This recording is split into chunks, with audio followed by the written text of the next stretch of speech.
Good morning, everyone, and welcome to the People and Health Overview Committee.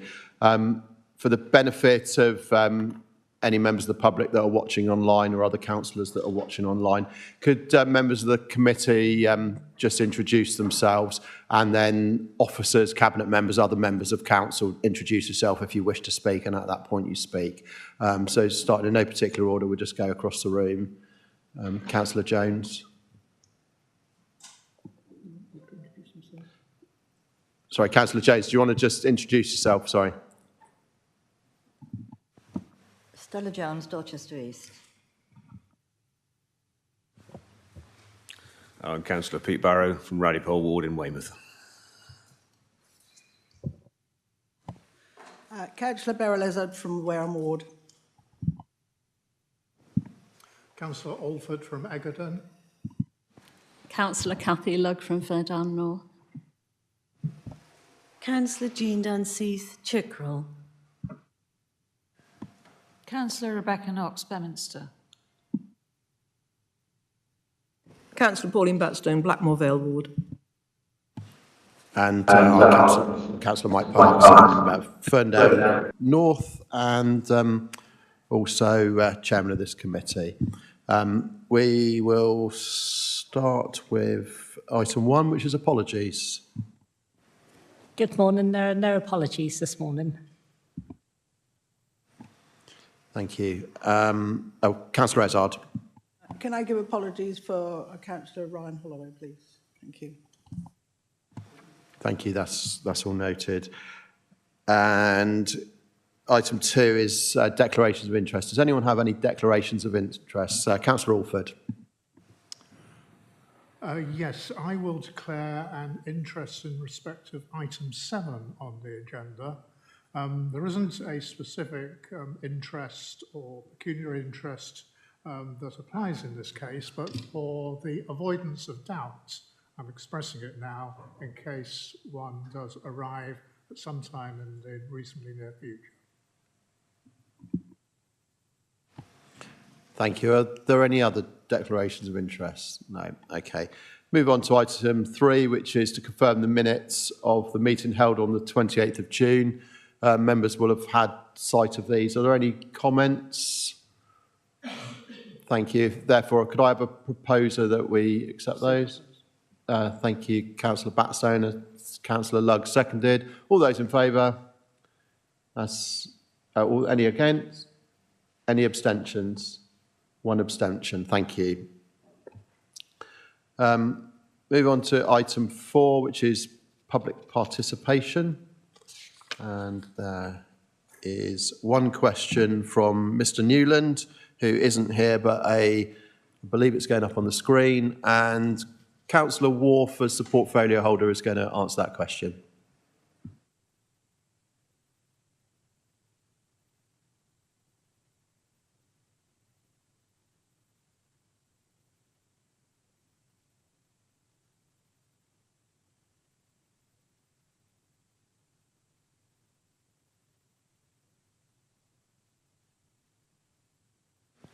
Thank you. Could I thank Mr. Mike Newland for the question? So if you take these questions are these contracted block book beds fair and affordable for Dorset Council ratepayers? And if not fair and affordable, what are you doing about them? And obviously they're related. The last few years have been extremely challenging for adult social care provision, and measures to support hospital discharge have driven up the cost of beds across the market. The council has initiated work on understanding the fair cost of care early to help stabilise the market and to position the council's purchasing ahead of the 2025 deadline for all councils to implement the findings of their fair cost of care exercise. It should be noted that the quote fair cost unquote is not an absolute limit on potential prices for care, and where there are additional services incorporated above and beyond a quote standard end of quote offer, this may be reflected in the prices charged. Since we concluded the 2021/22 exercise, commissioners have met with key providers such as Care South, who manage the beds referenced, to discuss the findings. The history of the Care South, that's the company that runs it, Care South block contracts, was set out in an answer to question raised at full council on 14th of December 2021, which I gave a full answer to. The contracts arose following the transfer by the council of 18 of its own residential homes to a charitable trust now known as Care South. A number of these homes were then replaced by Care South in return for a long-term block contract with the council that formed an income stream upon which they could rely and raise funds needed to invest in the building programme. Notwithstanding this, commissioners have reviewed the Care South contracts and started discussions to address the cost differentials. Discussions are ongoing, but the council's position is that we're working to align fees with the findings of the fair cost of care exercise, which were developed with providers and follow the government's reform agenda. And the answer to the second question, commissioners have started the process to renegotiate the contract with Care South. The fair cost of care work is an important tool now available to commissioners to support these negotiations with Care South and other providers. So, Chairman, that's the answer to the question. Some of this may come up in the further discussion we've got today, and I think you'll understand there is a lot going on.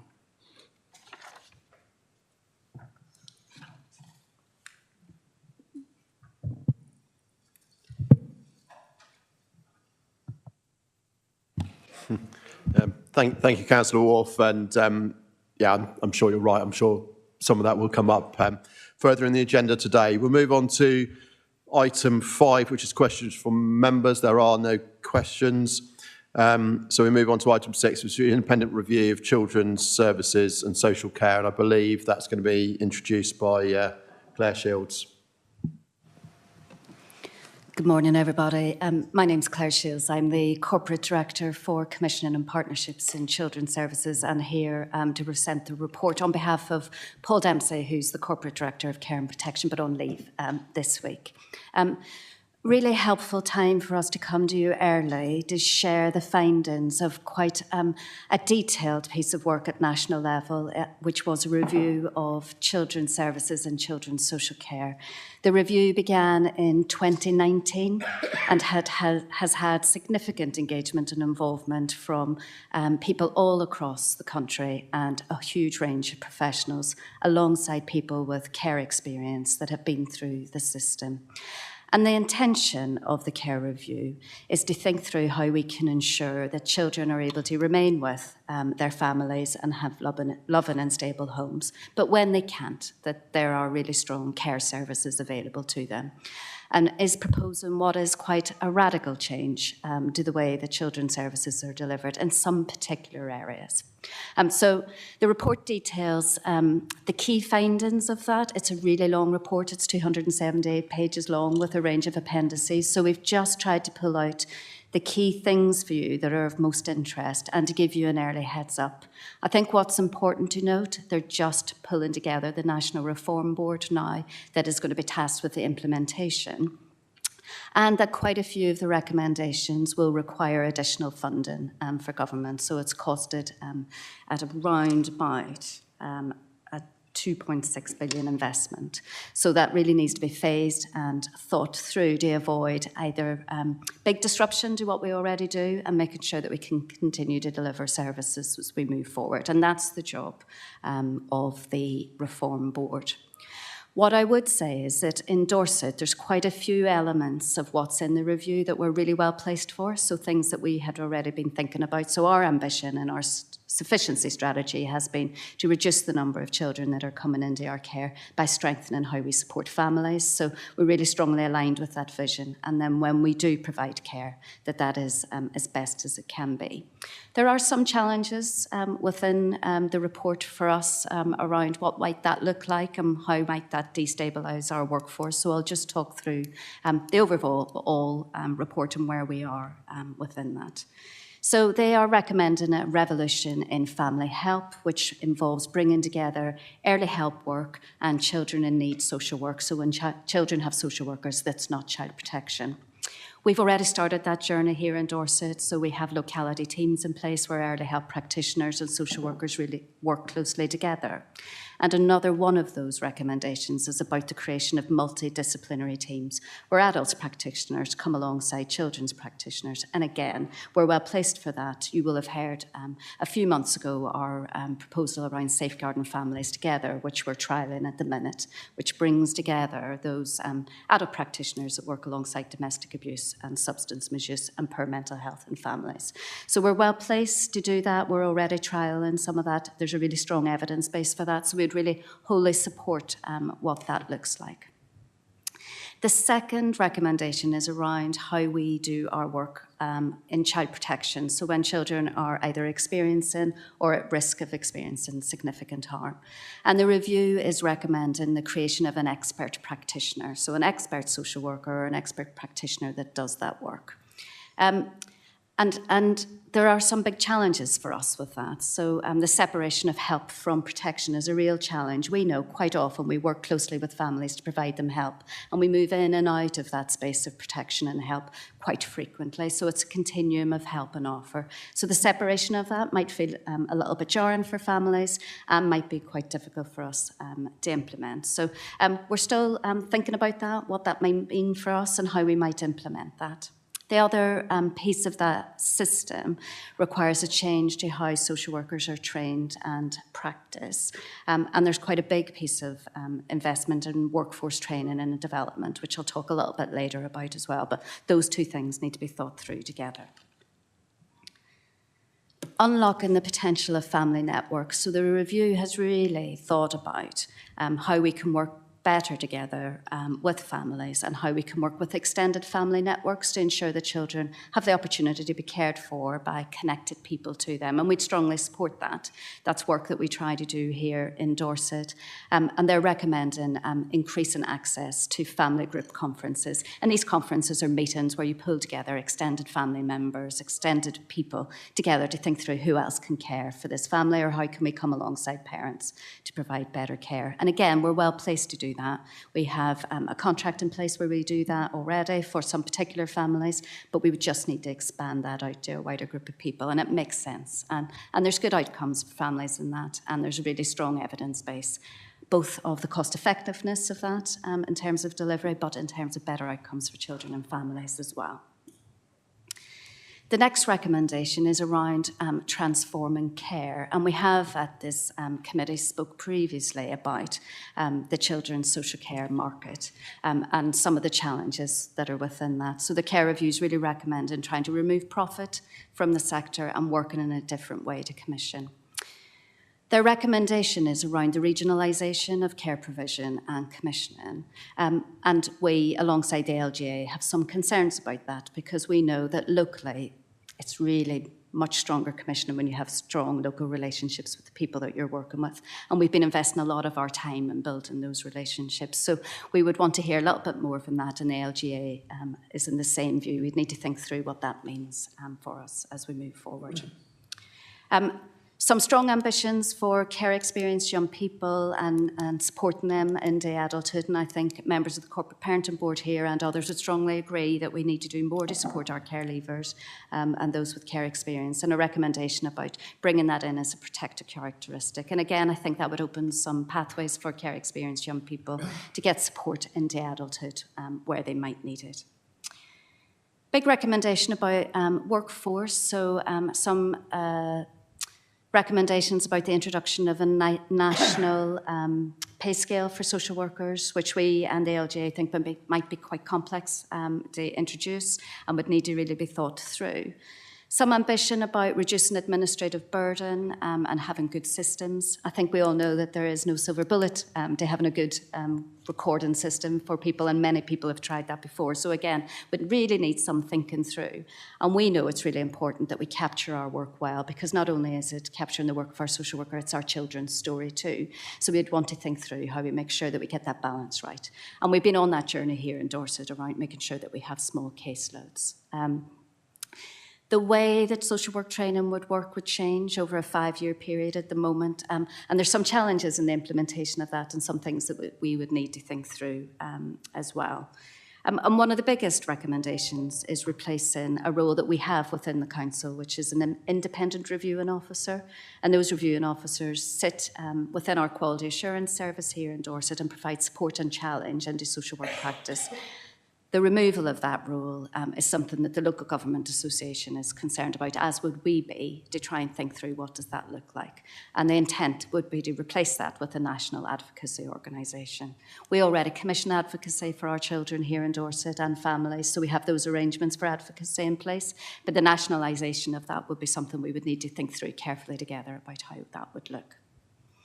And I think one of the things that we would welcome is a really relentless focus on children and families. And I think that's right. We want to make sure that we get children front and centre of policy and moving that forward. There's some recommendations around strengthening the role of the Director of Children's Services, having a bit more of a leadership role moving through, which we would welcome and support, and bringing back education into safeguarding partnership arrangements, which I think would be a good idea for us as well. So, early heads up, some potentially big changes, some potentially disruptive changes to children's services, but some good ideas in there that we're well on the way to do as well. Local Government Association has given some feedback. The only one I haven't mentioned so far is around improving children and young people's mental health and really wanting NHS to come to the table. We would strongly support that. We know that quite a lot of our work with young people is around their well-being as well. So we'd need to just bring those two systems together, and I think that would round it off really well. I think just in summary, well placed to implement quite a lot of the recommendations. Some challenges for us, particularly parts of the workforce, some challenges around social work training, some challenges around the independent reviewing role, and challenges around regionalisation of commissioning and provision of care. But what we would like to do is come back as the reform board comes together and talks that through, and we know what implementation plans are looking like, to come back and talk more with you about that as we move forward. I'm happy to take any questions. Thank you, Claire. Very comprehensive introduction to something that's coming our way, and I think we need to discuss this. So it's very useful. You've provided such a comprehensive report. I'm going to take comments from members. First of all, Councillor Lugg. Right, I've got quite a lot to say, so I'll make a few points and then let somebody else have a go and come back if it doesn't get picked up later. As Claire says, we're already well on the way with some of this stuff ahead of the curve. One of the things I'm concerned about is 1.6, the practical support for kinship carers in line with foster carers. Now, at the moment, in order to get the allowance, kinship carers have to become foster carers for Dorset Council. They go through a really rigorous process, the same as other foster parents do, and it's on that basis that we pay the allowance. If we're going to pay an allowance just because somebody is a kinship carer, that's going to be really unsafe for our children. In some cases, we will have families who are really not suitable to be looking after their family member. They won't be undertaking the training that they get through Dorset Council, so that is a huge concern for me. I would need to see the details in order to be in favour of that as it is. Care experience, corporate parenting, all counsellors, all staff members should have training on what it means to be a corporate parenting. It should be mandatory. So people understand their responsibilities. And the last point I'm going to make is about the independent reviewing officer. I've seen this from both sides as a foster carer myself and also as a member of the fostering panel, but the IRO officers are really a crucial part of our process. They support the young person, they work with the social workers, sometimes come up with solutions that a social worker may not have felt. And I've sat at meetings with the IRO where I've thought, wow, that's really sorted out a problem for me and my young person. So I would be very wary about this, about removing that layer, especially when we've already got advocates for our children in Dorset anyway, and I would quite firmly repel all ideas to remove them. They're just vital. I'll let somebody else have a go now. Thanks, Councillor Lugg. And I think the intention around connected persons and kinship care absolutely needs strong structure around that and is something that we would continue. And I think it's something about making sure we have those right arrangements in place and provide the right support to people as well. And in some cases, they don't get that support nationally. So we do that well in Dorset. And I think that's access to that training and access to that is something that we do very well. So we would want to continue with that and wholly support the other comments that you've made as well. Thank you. Councillor Ezard. Thank you, Chairman. Councillor Lugg has actually covered one of the things about the independent review officers. I really welcome that. It seems like we need more of them, and I really welcome the fact that this has been brought to the fore, and also the fact that in this that it wants more partnership working with the education, because I've found being on the LAG, the local alliance groups, that the schools, there is always seems to be a disjoin between schools and the social care. So I think closer working with schools is really, really important. And I noticed that's come out here. One thing that I've not been, involved in the fostering service, but could you clarify what the Mockingbird model is? Sorry, it's not explained very well, but I would like that. So that's what I would like to have explained. And also to explain the locality model of provision that is multidisciplinary. I mean, that looks a lovely way to say it, but what does it actually mean? Yes, thank you. Thanks, Councillor Ezard. So the Mockingbird model of foster care provision, we're ahead of the curve again here in Dorset because we've already invested in that, and we're due to have our first constellation, which sounds wonderful, of Mockingbird carers join us reasonably soon. So what Mockingbird actually is the creation of a bit like an extended family for foster carers. So you have a hub carer who's a bit like a grandparent or a wise aunt or uncle that sits at the heart of a group of carers that come alongside. And what they can do is offer overnight stays for children, advice and support to get alongside. And the impact of that has been really improved foster and retention rates, but improved placement stability for children as well. So when they're having some challenges, they've got somebody to pick up the phone, they've got somebody to go and stay with, just in the way that people with an extended family would have as well. So that's the Mockingbird model. We've had investment in Dorset from a regional team and from the local transformation fund to be able to put that in place, and we've been working on that. So a really strong recommendation and really effective model. In terms of multidisciplinary locality working, what they're describing is bringing together groups of professionals with different skills into a single team. We've already done that in Dorset, so we have our social workers working alongside family workers who work alongside professionals with expertise in special educational needs and disabilities. We have people who work alongside schools and early years practitioners, so all come together in our locality teams. The addition of adult specialists into that, so adults with specialists in domestic abuse, mental health and substance misuse, rounds that team off. So we're trialling that in Weymouth and Portland and in Dorchester and West to see the impact, and then with the idea that we roll it out to the rest of the county. And what that brings is an ability to bring all the skills together in the child's timeline rather than all of those individual professional timelines, so that families don't have to navigate a huge number of appointments with different professionals. So everybody can come together, meet weekly, have a conversation about the family and then move the work on. It's a really effective model for supporting families and helping them keep their children together. The intention of that is to be able to better manage risk together so that we don't end up with children coming into care when we could have done more to support the family.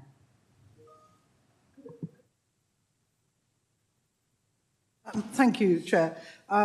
Really, it's to go on from there, and you say when you bring all the families together. I mean, how is the family hub situation being carried out? I know you started one at Three-Legged Cross, is it, or somewhere over that way somewhere?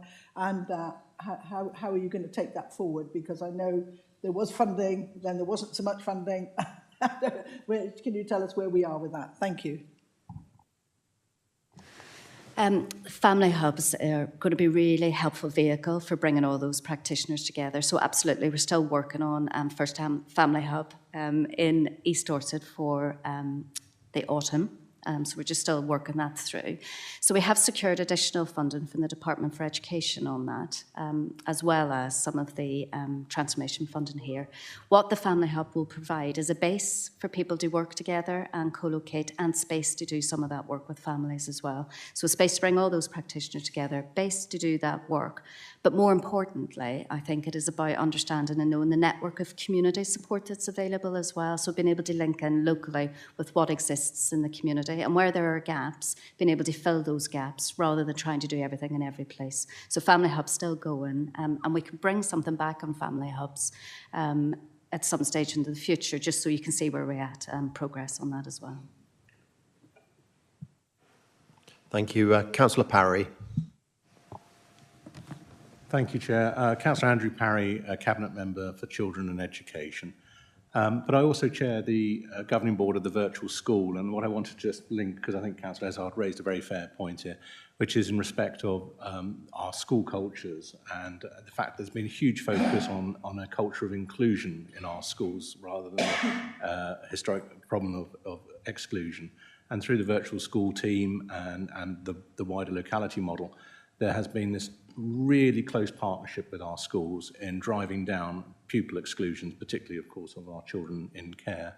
And that is very significant if we want to see better outcomes for them in the longer term, but also stability of placement and also a watching brief on their safeguarding whilst they're with us as well. So it's sort of tick, tick, tick, really, in the work of doing that.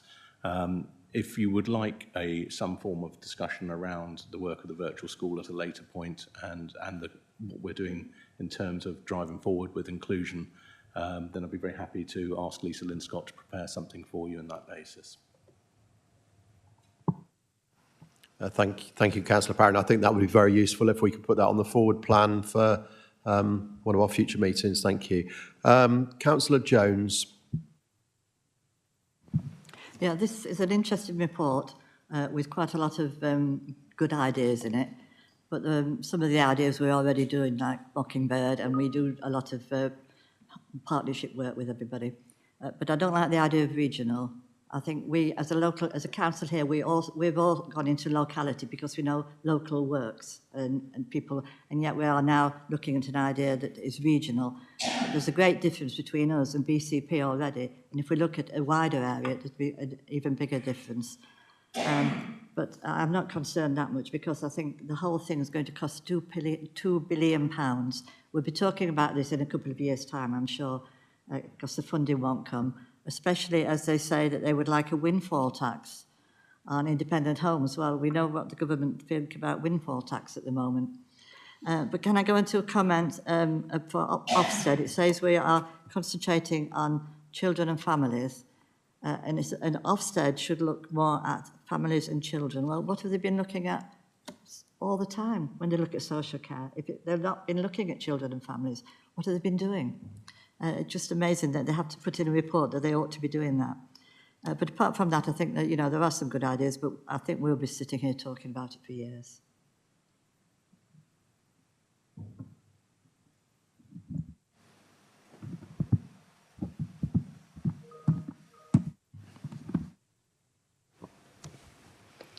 Yeah, thanks. I'll pick up the comment about Ofsted first. I think Ofsted do look at our work with children and families. So when they come and spend time with us, they spend a lot of time looking at the case files of children and talking to social workers around that. So I think, yeah, it is already a focus and something that we work quite hard on.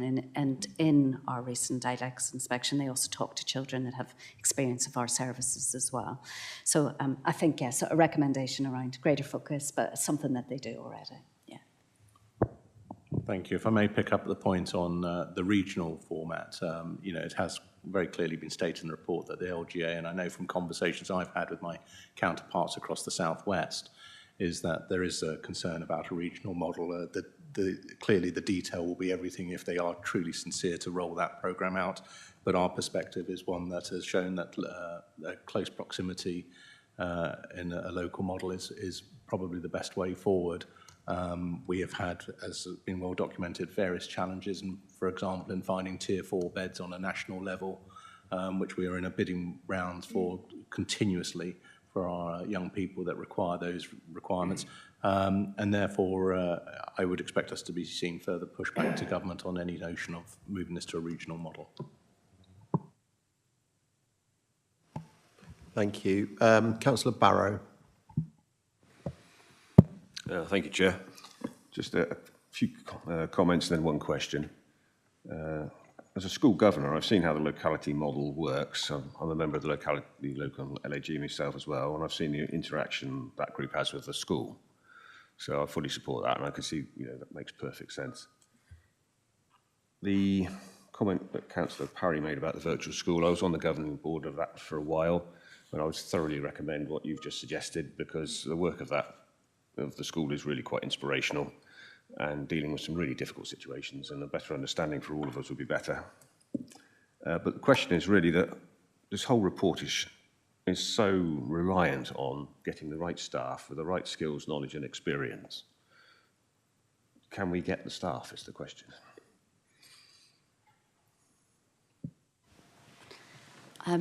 We've just had the pleasure of having a Children's Services Workforce event and staff awards this week, which have been excellent to celebrate our workforce in Dorset. We're really blessed in Dorset, actually, in terms of our recruitment and our retention. We do really well. We're not experiencing some of the difficulties that other places have. And part of that is because our model is really attractive. This way of working is really attractive. It's the way that people want to work, but also that we've worked really hard on the culture and the culture of working with families and moving that forward. So Dorset is seen as one of those places that it is a good place to work. And we would want to retain that. So we would want to retain some of the local flavour that we have, because we know what works for our families as we move forward. So we are well blessed here, and we are not seeing or experiencing the level of challenge that other people have. And when we have agency staff, because one of the recommendations in the report is about trying to reduce reliance on agency staff, when we have them, they join us, they stay with us, and they serve a really good purpose. So we value those people that come alongside us and join us as well. So we're not experiencing the same national shortages that other people have. That's not to say that we won't in the future, and we pay really, really close attention to that and work quite hard, both on creating a good place to work, but creating new initiatives that people are interested in and excited in and want to be part of. So part of that drive for us around introducing new ways of working is so that we can keep the interest there, because that's what people need to want to stay as well. Just to make one point, that's really good to hear. And I think as local councillors, through the local alliance groups, and councillors should be encouraged to support our staff in any way that is reasonable. So it's just if some thought could be given to that, and if we could be advised on how we can best go about doing that, I think that'd be really good. Just to make sure everybody feels valued. Okay, thank you for that point. Do any other member, Councillor Alford? Yes, thank you, Chairman. Councillor Alford of Egerton Ward. I just would like to follow up the point that Councillor Barrow has made, because it's a point I thoroughly agree with him with. And it does seem to me that we're talking about something here which is of a real major change in the whole field of work with children. And I think this is so radical that it needs a real change in terms of the resource that we can apply, the skills that people have. So I do have a real interest in where are the people coming from, precisely Councillor Barrow's question. Bearing in mind, of course, that there will be a national demand for people who are so skilled, and clearly a need to address this as an issue well in advance, if we can. So I would look for early opportunities when we get a feel for the resource requirements that all this work will demand of us. Thank you. And in answering both Councillor Barrow and Councillor Alford there, I think really it is a case of embedding the culture of being a employer of choice, and that people want to come and work for us, that we can demonstrate that we are firmly behind best practice, that we will achieve the outcomes we want to see for our children and young people. Because I assure you, and as Claire referred to a moment ago, it was so wonderful to celebrate the work of our social work and children's services teams this week and give them a point of recognition, which many had said that for some of them, they'd never won anything in their life. There was that wonderful moment where a young person was so overcome, one of our, had come to us for an apprentice scheme, and so overcome at the fact that she'd achieved something, and we'd recognised it. And gosh, that makes you feel good. Because there's often conversations about people's career progressions, and I celebrate the fact that we have had some fantastic people here in post at Dorset Council who've gone on to achieve the very highest levels in children's services. I think back to Sarah Jane, who is now a Executive Director of Children's herself in her own right. And so, yes, some will come to us for career progression, some will come here and stay and make a difference in the longer term. But the point is that if we are an attractive employer of choice, we value our staff, then you've got a better chance of recruitment, because we know that recruitment agencies will probably tip the wink and say Dorset's a good place to go and work. If you're passionate about delivering the best for children and young people, that is a positive driver on the outside of the organisation. And then when they arrive here and realise that it isn't just hype, it is reality, that is what we do, then you're going to find that they settle into post better. They feel confident in relocating in some cases, because we have seen that as well, where people had to make decisions about, literally moving their family across the country to settle, or in some cases, from one end of the world to arrive in Dorset. If I think to the wonderful cohort of social workers that arrived to us from South Africa recently. That all matters hugely. But we also have to ensure that we understand their career aspirations, because one of the frustrations that I would feel aggrieved about is if somebody left Dorset Council because we felt that we didn't offer them a career path. And that needs to be understood, because actually, if you arrive here at a particular grade and your aspiration is to become a service manager or a director or something like that, we have to allow that to happen for them. Else we run the very real risk of them becoming completely disenchanted, and we don't want to see that. Is that a fair synopsis of how I see it working for us? In respect of the wider piece around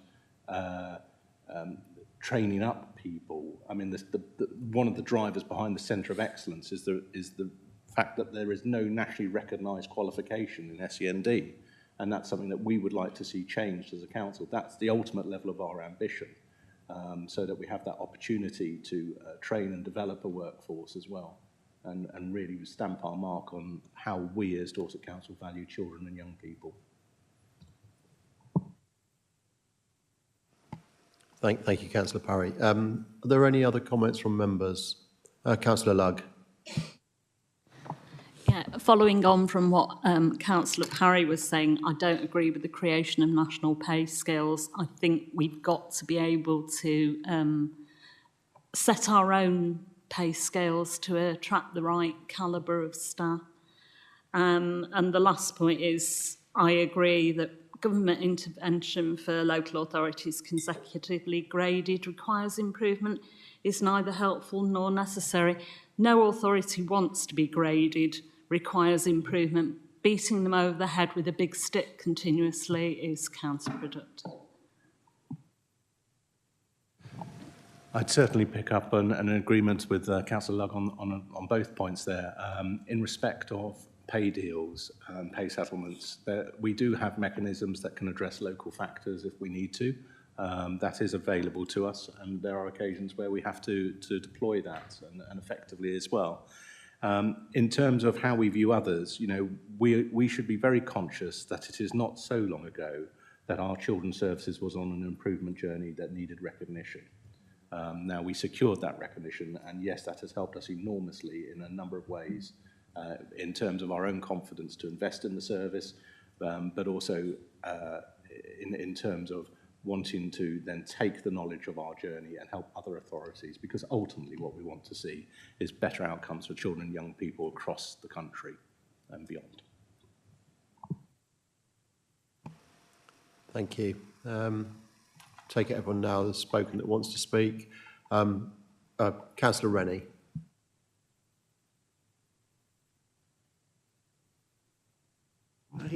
Thank you. Thank you very much indeed. It's been really interesting to hear and to listen to all of the comments about this. I'd like to speak actually just about item 4 within the agenda, and as chairman of the domestic abuse panel. It was really interesting. Councillor Barry talked about the right staff and the right skills. I think, and something that I found has happened over the last 3 years, you need to add into those words as well, the right partners.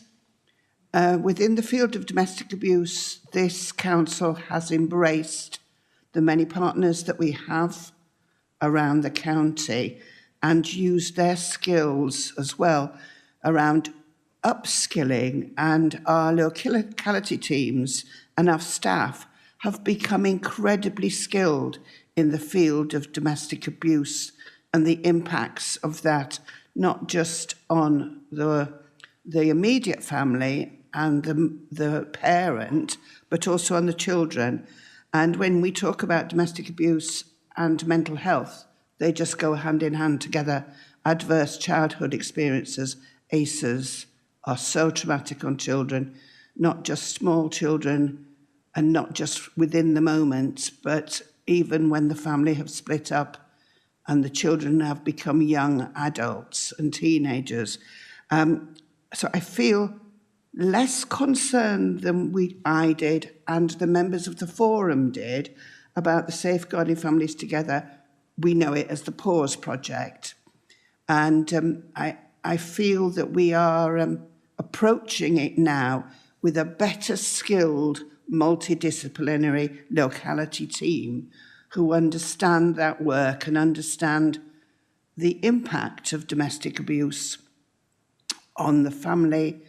And if a child has to go and stay elsewhere, the damage that may be done, because often the child is the protector and the child finds that themselves. So that damage can be immense mentally for a child to be taken later. I think I'd like to applaud this project very much. I would like to be sure that it's rolled out far and wide. 1 in 4 women live in an abusive relationship, so imagine how many children that is living here in Dorset. The Chesil and the West are going to be probably flag bearers, but I would like to see this maybe through working with Paragon and the Dragonfly project taken far and wide out into our most rural communities that see very little help coming their way because of their sheer rurality. And the broadband connection actually can cause so many problems. I'd like to thank this. I'd like this committee to keep an overview on this and an overview on the speed it gets passed forward and that the staff and the partners can cope with this. So often we think of a project, we decide to take it forward. I'm not talking about us as a council, we generally, and we don't think of the impact on the other providers who are working within the field as well. So I would like to see this, as I say, rolled out far and wide, but in discussion with all of our partners that we now work with within the integrated service. And thank you very much to the team for the work that they've done behind this. Thank you. Yeah, thanks, Councillor Rennie. That when you bring something new into a system, trying to fit it in with what's already there is a really important part of that. The reason we're testing out Safeguarding Families Together in a small number of localities is to make sure that we can make it work locally. So it's a national model that we're applying locally, but needs to fit into our system alongside the partners. So after we try it in Weymouth and Portland and Dorchester and West, in about 12 months, we'll do an evaluation and see if it's having the impact that we want, what might we need to change, and how could we secure the investment that's required to roll it out across the system. We know that this model has real benefits for our partners as well as for children's services. So it's a really important part of the work that we scale it and we move it forward. And with something as big as a national review and recommendations, that also we do that at a phased approach that doesn't disrupt too much as well. So absolutely agree with that. Thank you very much, and thank you, members, for the comments on this. I take it as read that all members accept that we note this report. We expect it to come back, no doubt, at least once, probably several times, to this overview committee. Claire, when do you think it's likely to come back to us next? I think early next year, once we've heard from the Reform Board. Yeah. Thank you.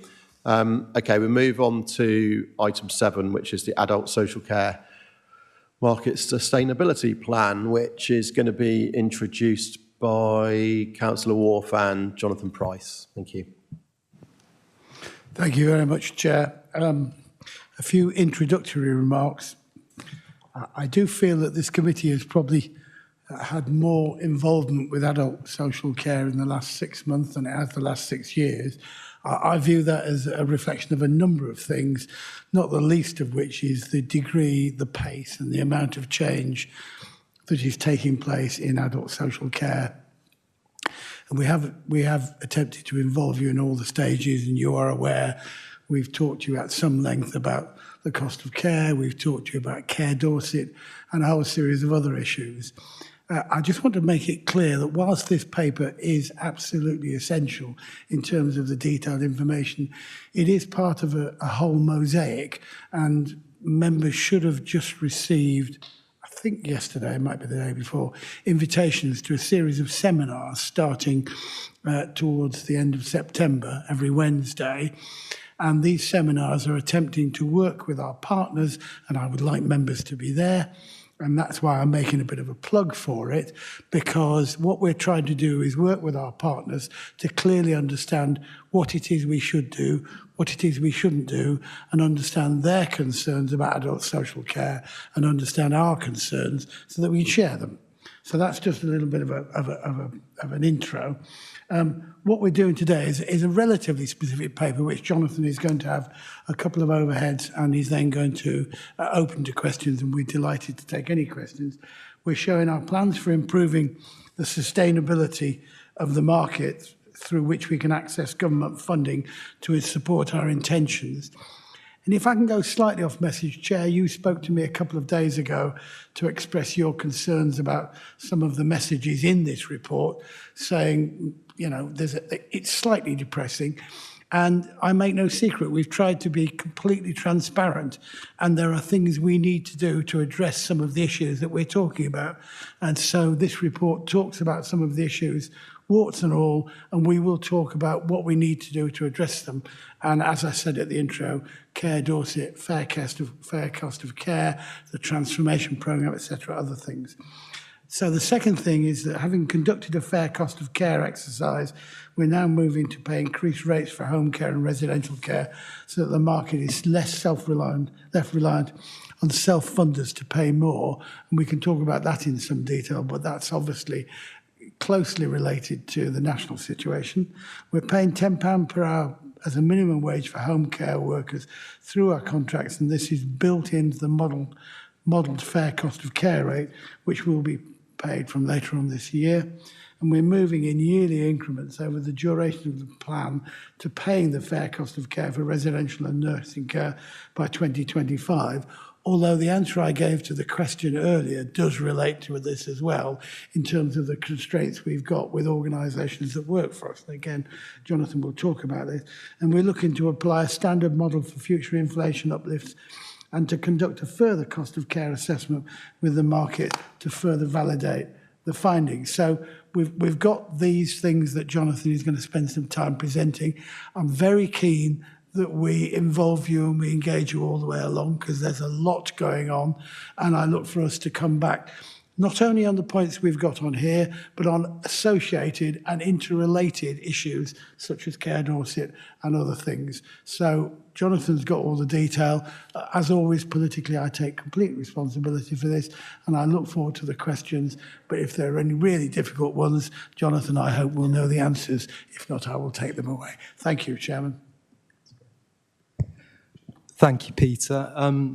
So I'm joined today by Sarah Sewell, one of our strategic commissioning leads, who's going to help present today, and obviously Vivian Broadhurst as the statutory director. So appreciate there's a great deal of information in the papers that we've submitted. So we pulled together a deck to walk through some of the big issues here and the big points. So I think the first thing to say is we're on the eve of quite an important milestone in the reform programme for adult social care. So people at the heart of care is a 10-year plan, but this is one of the first milestones. And this milestone is all about market reform.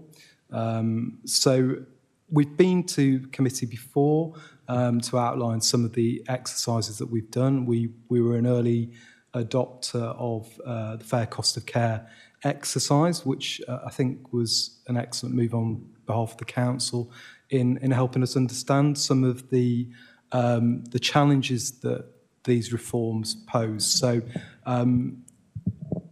this plan really that we will be submitting through the timeline here en route to Cabinet in October is a result of all of that work and many of the things that Peter referenced interface with that in allowing us to deliver.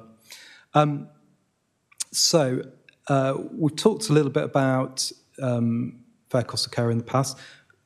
At the heart of this, making sure that our markets are sustainable, that we've got sufficiency of care and good care. So in Dorset, we received 1.2 million towards a step towards market sustainability this year, and we allocated that as part of our uplift process. We actually invested additional money on top of that this year to around 4 million, but that was an important first step. There is further funding expected in 2023-24 and 24-25, but the individual allocations have not been confirmed yet. So we are working on the assumption, and it is an important assumption, that these steps in reform are fully funded. But at the moment, we don't have those allocations. So, the issues around the market for domiciliary care or home care, as it's sometimes noted for those who receive it 18 plus, and residential and nursing care for those over 65. So we were, as I say, at the eve of submitting our plan. We have been working with Department of Health over the last few months on that plan. We've received some very positive feedback from them on the work that we've done thus far. And I think I would like at this point just to thank the range of providers that have helped us get to this stage of building a body of evidence, because a lot of this is working across our rather large care provider community, and we've been well supported there. But also our staff in working at considerable pace to pull together this work ahead of this first submission.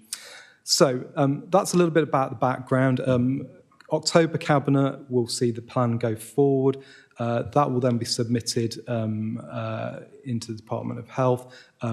It will then be subject to local government financial settlements, and then we will come back really for submission in February 2023 of the final plan once we're aware of those allocations. We've touched on the sort of breadth and depth of the reforms. As I said, this is the market reform element, but these are substantial reforms for adult social care, significant reforms, and I wouldn't want us to lose sight of that. But at the heart of all of this, it is around delivering choice and control for people to live independently and ensuring that we've got outstanding quality and tailored support available and people have fair access. So those are the overarching objectives. I've touched a little bit on this. I think it is critical that we have sustainable markets. The last few years, the pandemic have brought into sharp focus frailty across all care markets, in Dorset to an extent, but probably less so than in other parts of the country. We've seen that frailty. So it is an important exercise. It lays the foundations for good quality care in the future. At its heart really is the concept that up until today, or recent years, largely care has been subsidised by self-funders, and local authorities, health providers, have been able to bulk buy and get good prices in the market. Often, that's set a context of self-funders paying sizably more for their care. So this is about reforming that and making that a level playing field. It will require us to pay higher rates in the future, and the numbers in here that Peter referred to, are big numbers. But with the financial backing of the reforms, they are achievable, and over time, I think, will give us a sustainable market. So there's a lot of work going on across government. There's a lot of work at a local level.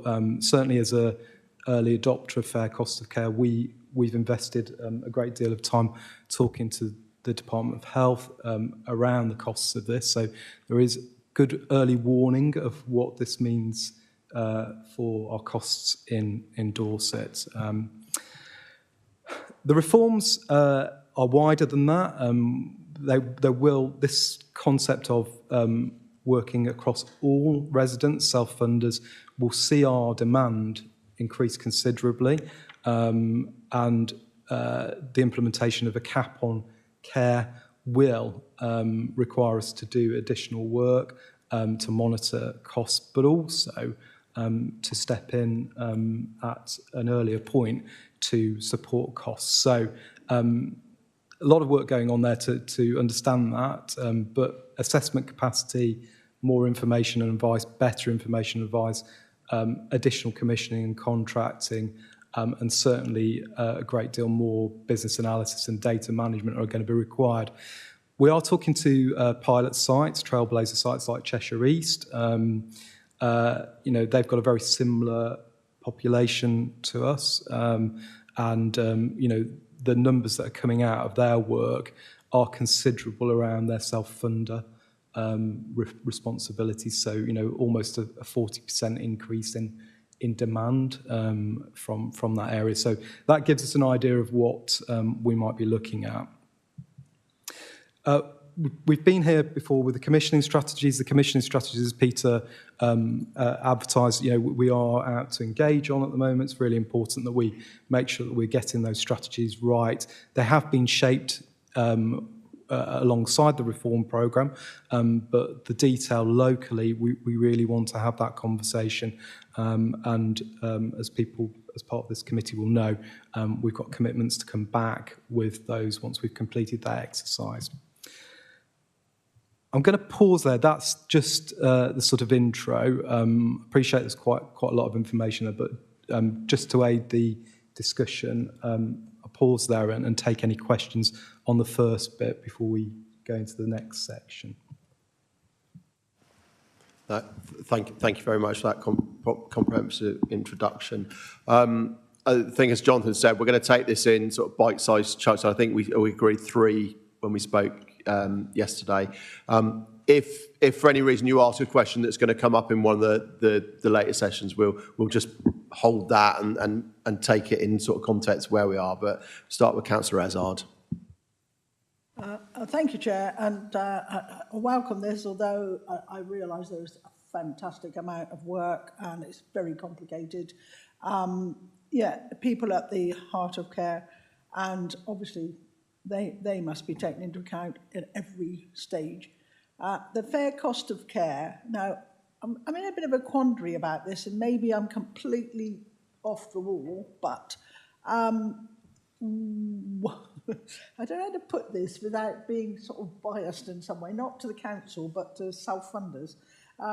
What is the thinking about self-funders not paying fully for their care when they're able to, that we are now taking on and saying, well, this is the fair amount that you should pay, therefore you don't need to pay fully for your care, whatever you want to pay for it.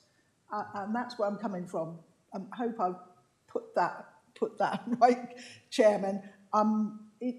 it's almost as if I'm a self-funder, I've got loads of money, I can go and get my care where I like. I don't really want to have anything to do with what the council want to assess me for. So can people still do that, or is everybody encapsulated in this fair, fair cost of care?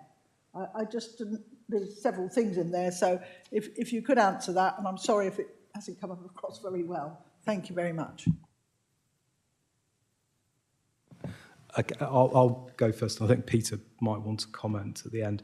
I mean, we've got quite specified agenda to deliver through the reforms. I think to your point, is it going to be one size fits all for everyone who comes to us in the future? No, it needs to be personalised. Now, even in the sense that not everyone will need to come to us, the opportunity is there for us to organise care on people's behalf and to monitor the costs and to take an active role in that longevity of their care journey.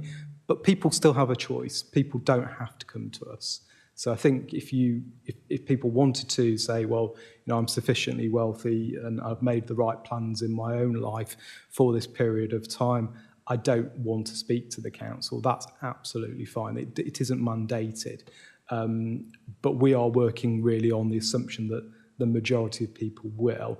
I think it's important that, we do help people organise their care and we ensure that we get the right price for that care, a fair price for that care, because at the moment, the way things are structured, that isn't the case, and you will see people paying, a lot higher prices. So I think it's an offer that will be there as part of the reform, but it's not a absolute. People can still have choice, and a choice not to come would be one.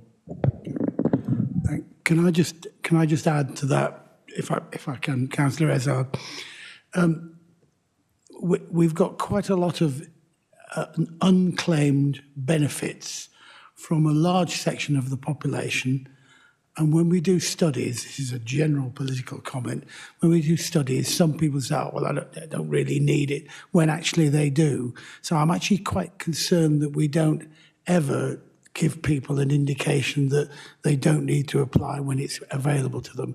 So what I'm trying to say is, Jonathan's quite right. People can choose not to avail themselves, but we need to be very careful because people have paid their taxes and they're allowed to claim. And I'm slightly concerned that we don't give an indication that, if you've got money, you don't need to claim, because we may end up disqualifying precisely some set of the population that we shouldn't.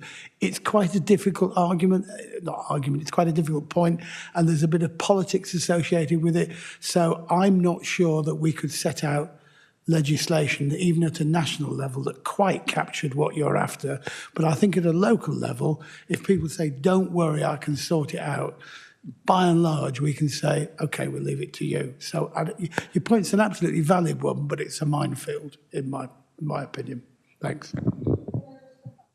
And really what it follows on from that is, and how we found it, is that if people that think they're well off, have got, do spend enormous amounts of money, for their care, then they find that they run out. And I think that this is where probably the government and whatever's happening is saying, well, we'll be your, financial advisor, as it were. You come to us and we'll actually help you to actually sort out what is available and what isn't available and what you're entitled to. And that's what this is doing, I presume. This is what I'm thinking this is doing. I'm not saying that, the people, should come to us if they, obviously covered everything that they could possibly do for their to the end of their lives. But I'm saying, obviously this opens up people that can come and actually make sure that they do get a fair deal and they aren't getting ripped off. And I mean, this is what this is all about, I understand, I presume, and that's what it is. I think we're both absolutely on the same page. My concern is that you and I do a lot of ward work, and I meet lots of people who say, I didn't want to bother you.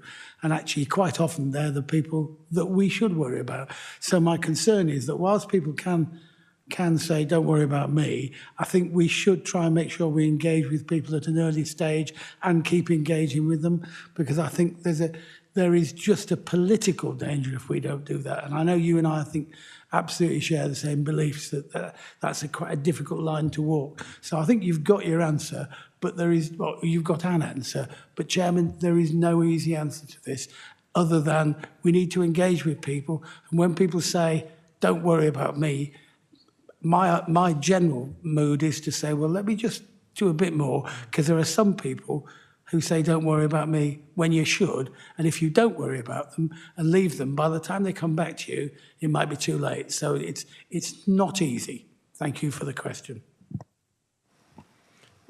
Thank you. Councillor Lugg.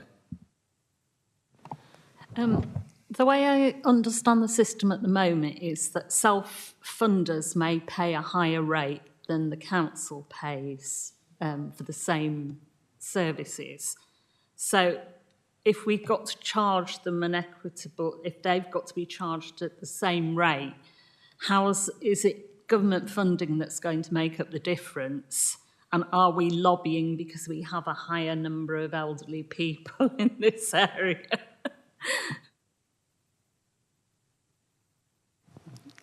Thank you, Councillor. No, it's so I think the whole process that we've been involved in, and we've been involved early, is around understanding and having the right information to have that conversation with government about what does it cost.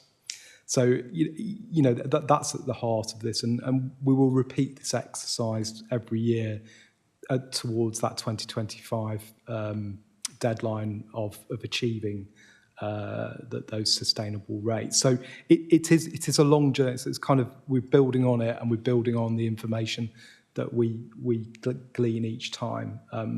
And we'll touch on some of the engagement through this recent process, but I would hope that in the next process, as we start to build the budget for next year, we're getting a greater response from our providers.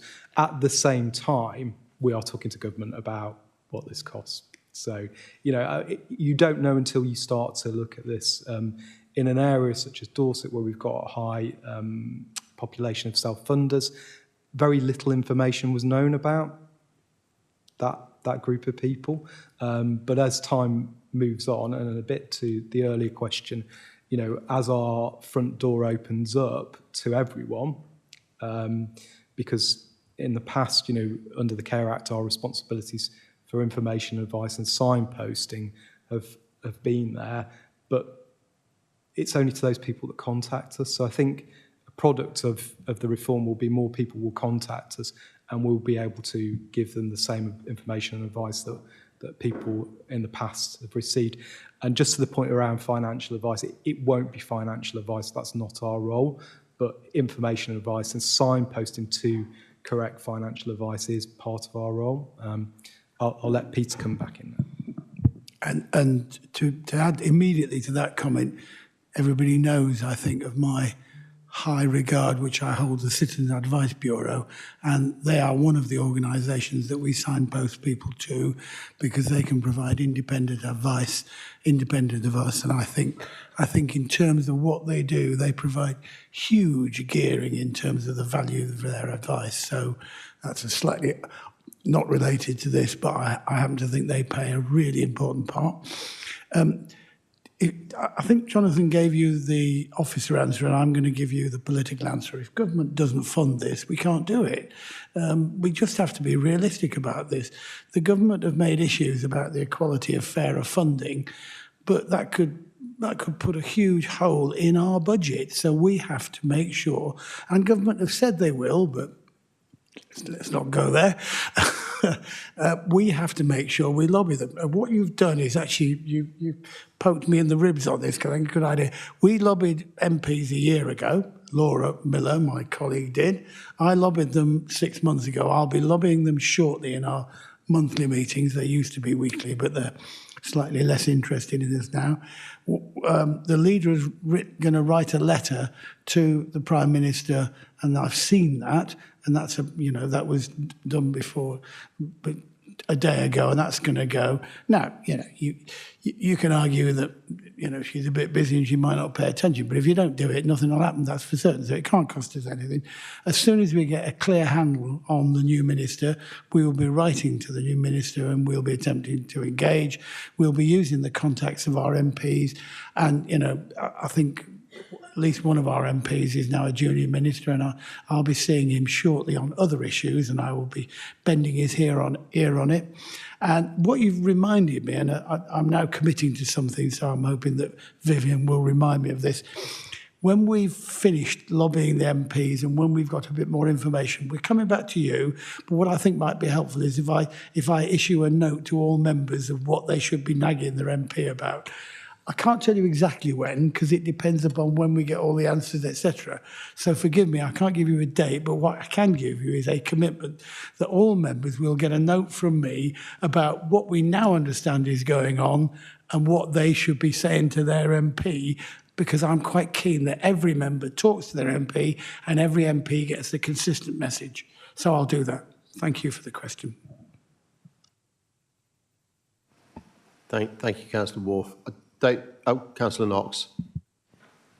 Thank you, Chairman. I'd like to just come back to the issue of this is, in a way, I think what we're hearing is that Dorset Council are looking at trying to deliver a different market that we have at the moment. From the slide deck that was in our papers, and it is similar to yours, but slightly longer, I thought, maybe. I didn't see a very good return of feedback from the providers. I see we have an extremely large amount of providers, 69, covering 100 homes, and the feedback looked really minimal. So how are we actually working towards ensuring that the market is going to work with us? Because this just will not work unless the market is prepared. And I get that the economies of scale is great, and perhaps what do you want it to look like? What does Dorset Council want the market to look like at the end of the day? Is it 6 providers and 100 homes? Is it 50 providers and 100 homes? What is our business plan that will make this actually deliver? And as part of that, and I think this is referring back to the public question slightly, I'm concerned about that 22% of these places which are in, I think, properties that Dorset Council owns that are not able to be commissioned at all. And yet in the report there was no indication about selling assets. I might have confused two things, and maybe I shouldn't have stepped into the second one. But the first one, I would be very concerned about. And sorry to go on about this, following up on Beryl's point. My interpretation of what we were trying to achieve was not that self-funders didn't self-fund. They were just given the opportunity to self-fund at a rate which was fair. So we're not entering into, we are now paying for you all, and we're not waiting for you to run out of money. We just want the market actually to give you a fair opportunity, because at the moment it's not, because there isn't an alternative for the self-funders to go to.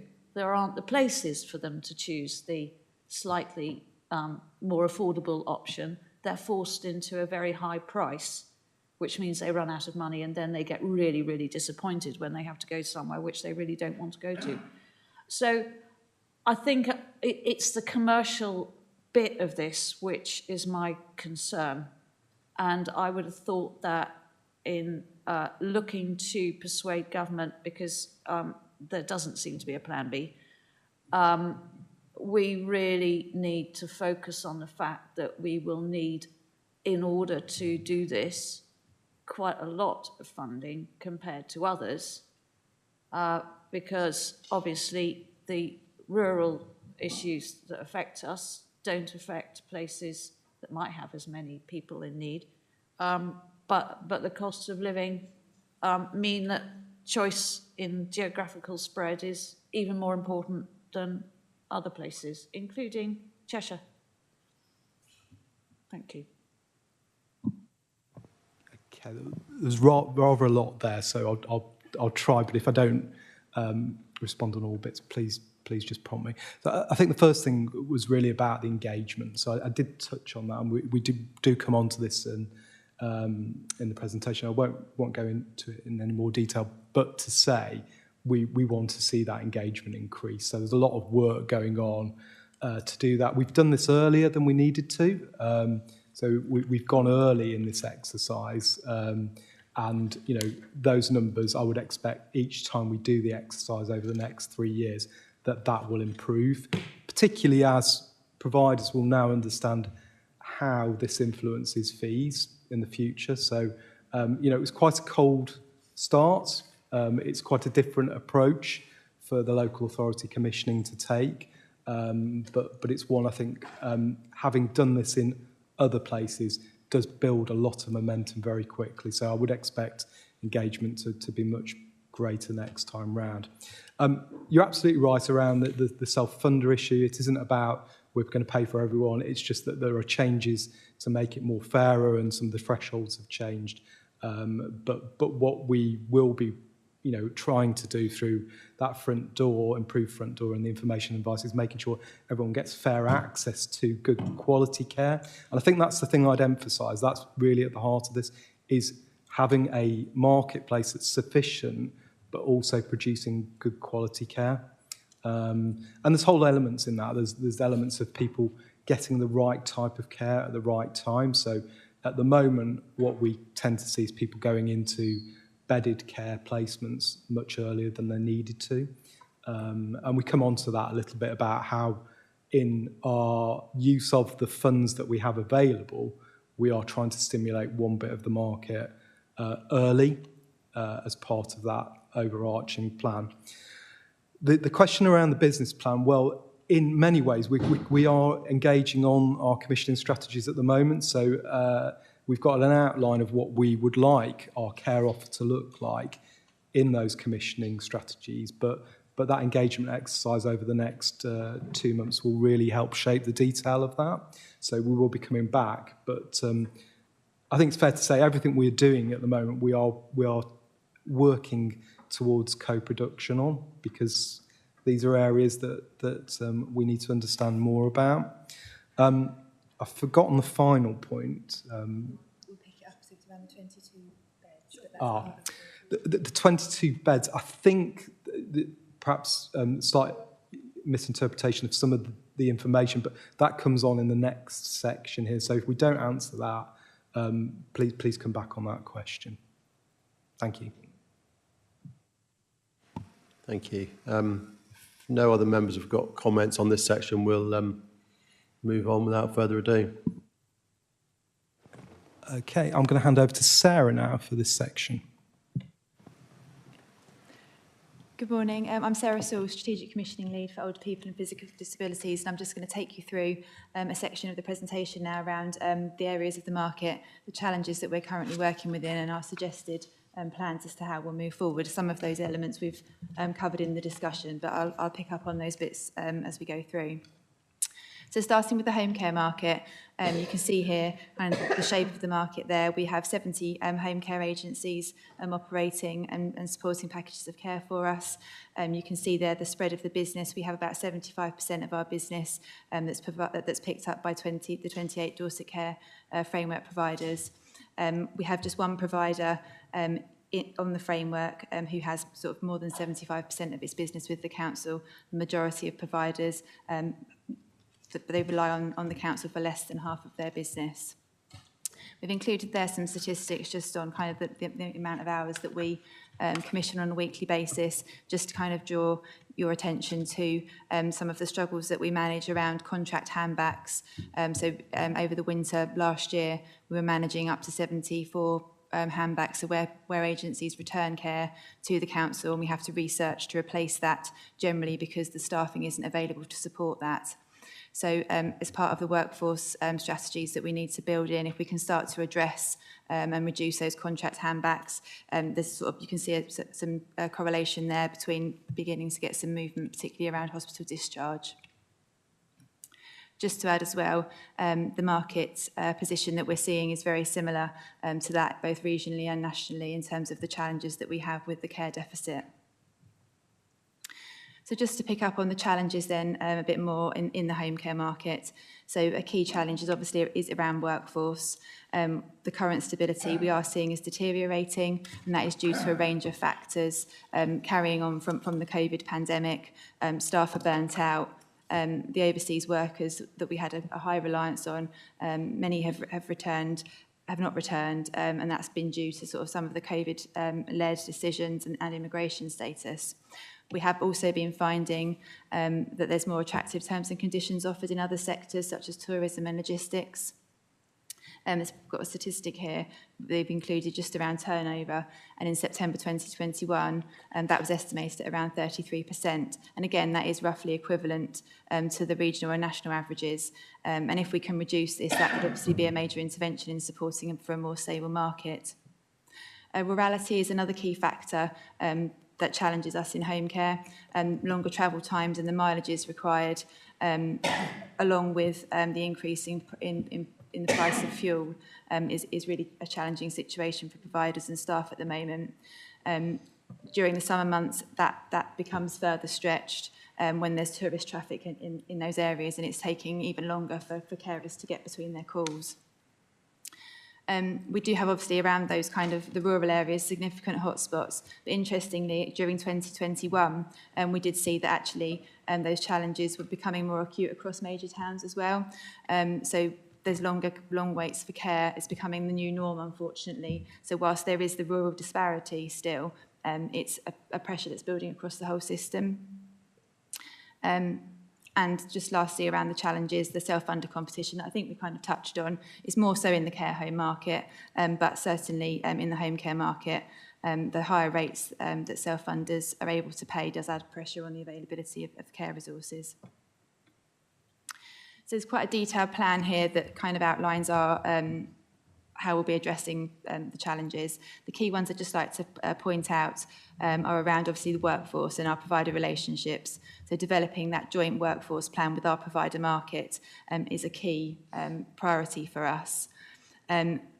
Working with our housing colleagues to develop those housing plans so that we can focus key worker housing in those targeted areas, so we can build up a local workforce, and then moving to some more tactical arrangements around optimisation of rounds, working in a new zoned approach so that we reduce the travel time for carers and there's more contact time, and importantly linking with the voluntary and community sector locally through those networks, and making that care go further, and also using it, technology and equipment in order to reap those benefits as well. So I'm just going to move on to the residential and nursing care market. And so here we can see we have 100 care homes in Dorset that were operated by 69 companies. 33 of those are nursing homes, and we may well need some additional capacity as we go through in order to address complexity, and that's one of the challenges that I'll come on to talk about in just a moment. Overall in Dorset, the quality of care homes is good, and we have 6 homes shown here that are outstanding. You can see from the diagram there, we do have a high proportion of homes that are small, so they don't reach that kind of financial optimisation rate of the 60-bed target. Just to pick up on the query from Councillor Knox around the 22%. So what we're showing here is we have just over 3,500 beds in total in Dorset. Just 54% are purchased by self-funders. The council purchases a quarter of those, and that 22% are those that are vacant in the whole market. So it's not our contracts, it's that whole market. And just in terms of provider closures, during August 20 to 21, we supported the closure of 4 care homes. That was exercises that we supported as decisions that were made by those independent companies.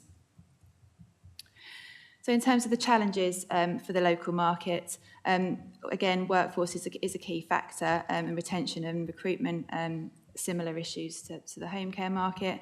Travel is not a key factor in terms of the operation of the care home, but obviously getting staff to those more rural locations where there would need to be a reliance on transport can often hamper recruitment efforts. Self-funders, as I think we've kind of touched on, is a key challenge in this area and does have a significant impact.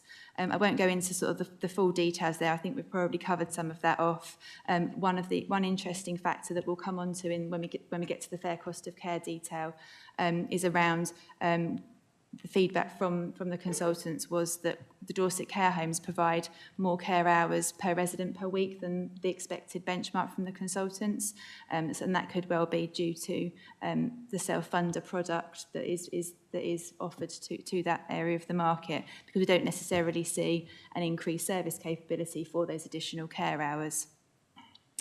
As I've already touched on as well, the additional challenges that we find in the market are around services that can support greater complexity of need and being able to have a clearly defined expectation of what we're commissioning in those types of care.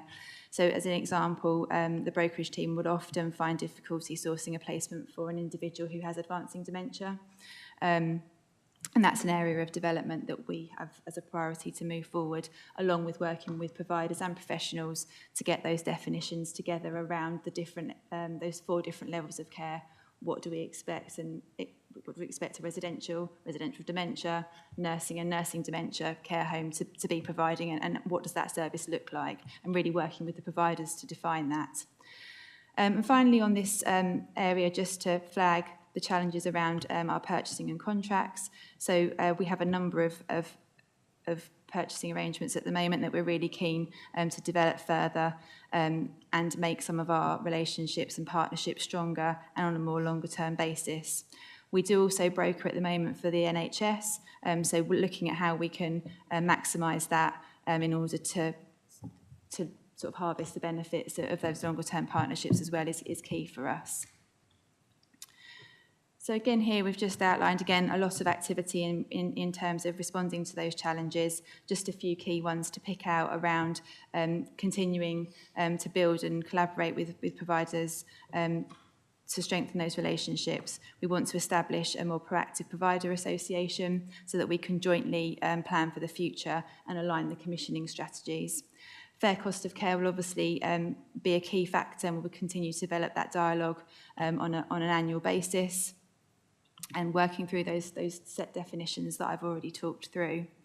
The other elements, just to mention as well, is around how we can use, obviously, technology, and we've got some additional provision that we need to look at, again, to meet the high levels of needs, but also in extra care housing, so that we have an alternative for people when they're not able to remain at home anymore, but residential care is not quite what they need. So looking at those additional provisions to help support need in the future. We could just pause again for questions. Thank you, Sarah. Councillor Lugg. I've got a comment and a question. Key to this is our local plan. We don't have enough affordable housing in Dorset. People who would aspire to work in the care industry can't afford to live here.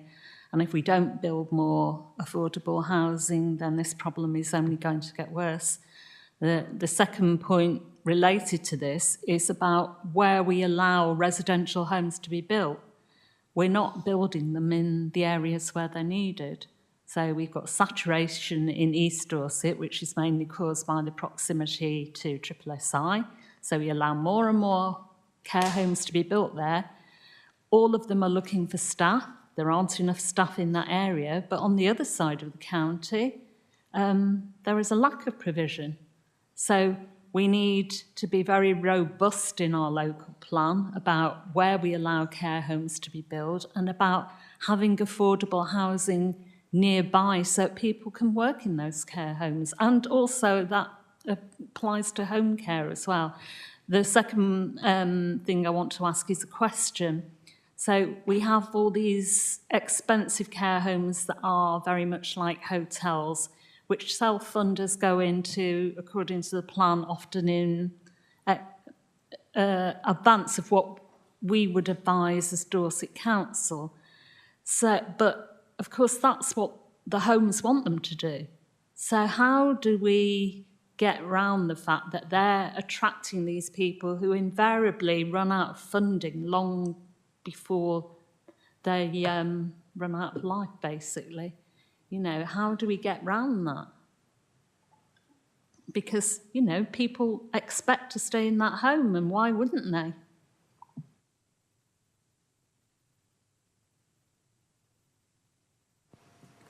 Okay, so I might go backwards first, if that's okay, in terms of the questions and the comments. So I think the important part for us in getting this right is we make sure that we are giving high quality information and advice and signposting to everyone. So the offer becomes for everyone. There are advantages for people to contact us to ensure that we're registering the metering of their care costs early.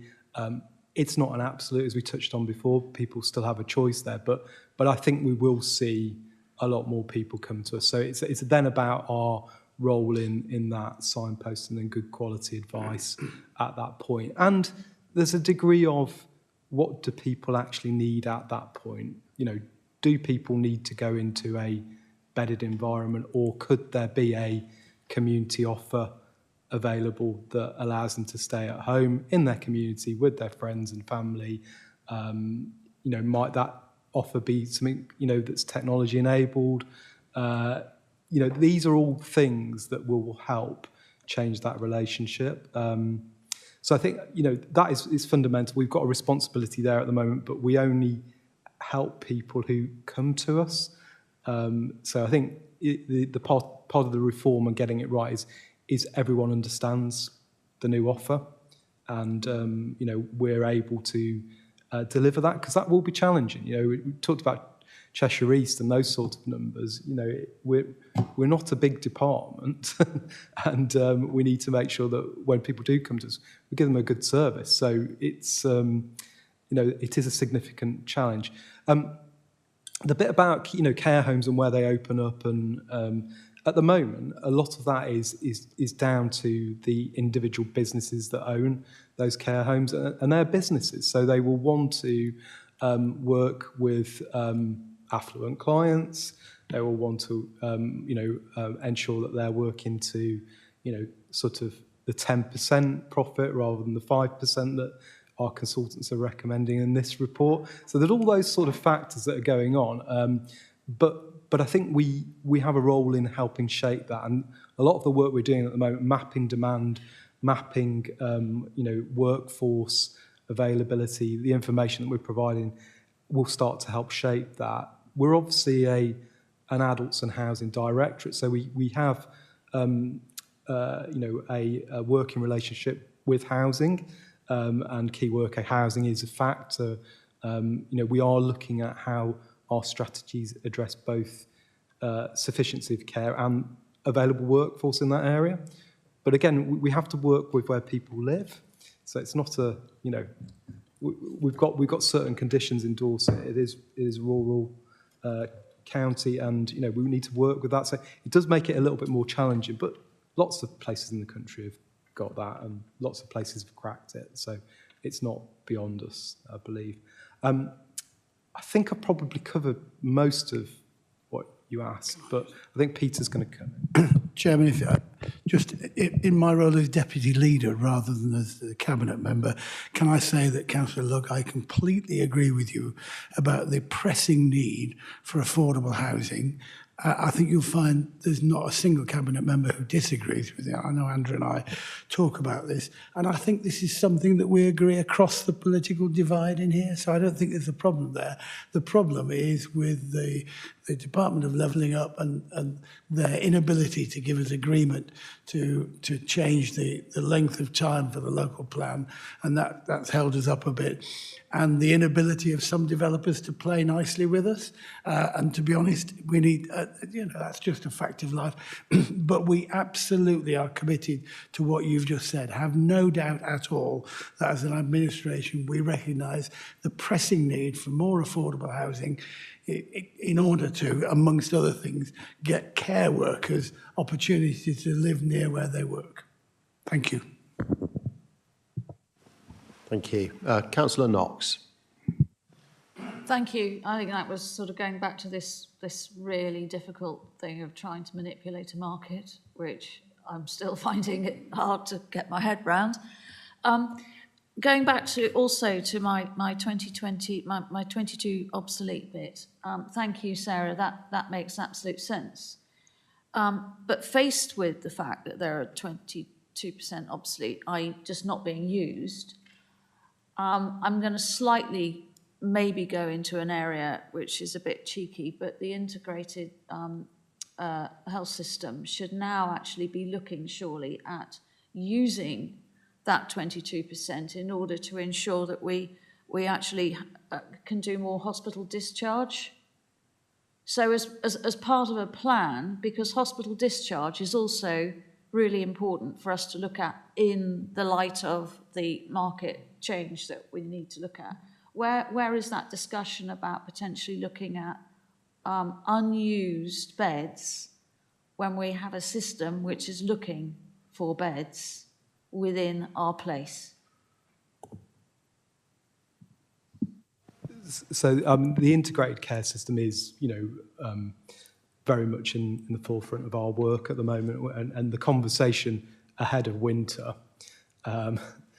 All factors, all resource will be considered.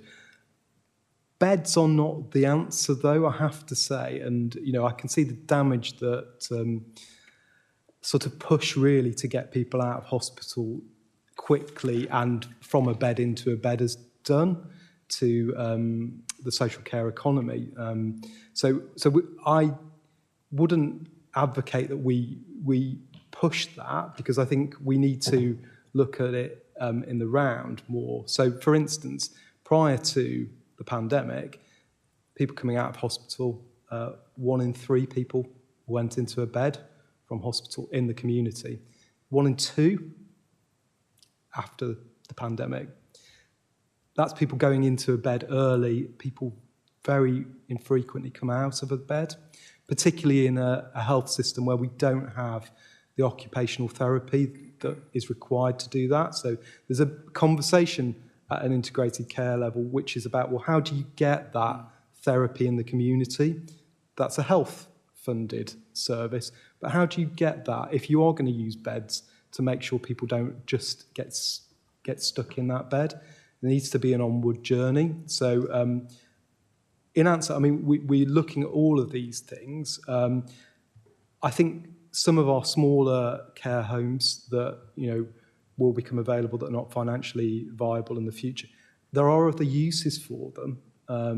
They don't all need to be residential care homes. So there's something about our market shaping that looks to supported living, that looks to use the resource that's available, that looks sometimes to return some of those smaller care homes to housing stock. There is a relationship there. And in the future, when we start to talk to you more about our 10-year plan, we will talk a lot more about extra care and extra care's role in delivering general needs housing back by creating the right type of housing for people who are ageing and allowing people to age well. So there's a whole range of stuff in there, but just to assure you, we are looking at all resource ahead of winter, but we will push for the right type of service to be in place. And in the absence of that therapy in the community, I think that's the right thing to do. We're not serving our population well if we don't. Thank you. Councillor Ezard. Thank you, Chairman. Really, it's some of the questions I've had has really been covered by Cathy and Rebecca. But I would say that I reckoned on the 22% of beds, that's nearly 800 beds. It's quite shocking, really, that these beds are vacant and not used because other unstaffed or obviously not being able to be staffed or temporarily closed units. What are the really driving force for those, and why can't they be available, rather than as the market is, seem to be that new care homes are springing up in various places, and they think, well, there's obviously a market need. So why aren't we utilising what the stock we've got in helping partly, relieve of bed blocking, and partly as, sort of funding these beds for people that need the beds, rather than them being closed. So what is actually, why are the reasons they are closed, actual reasons?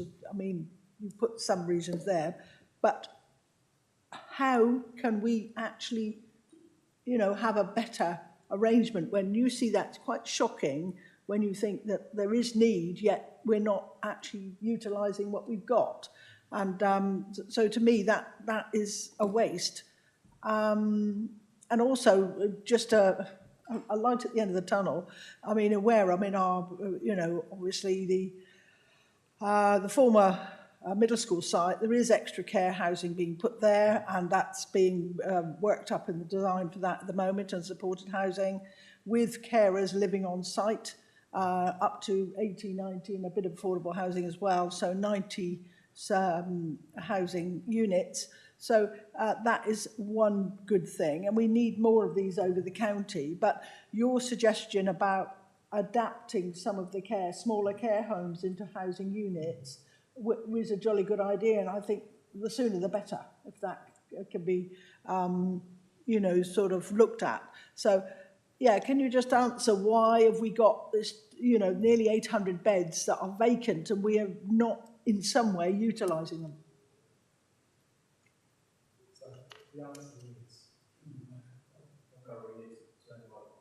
Oh.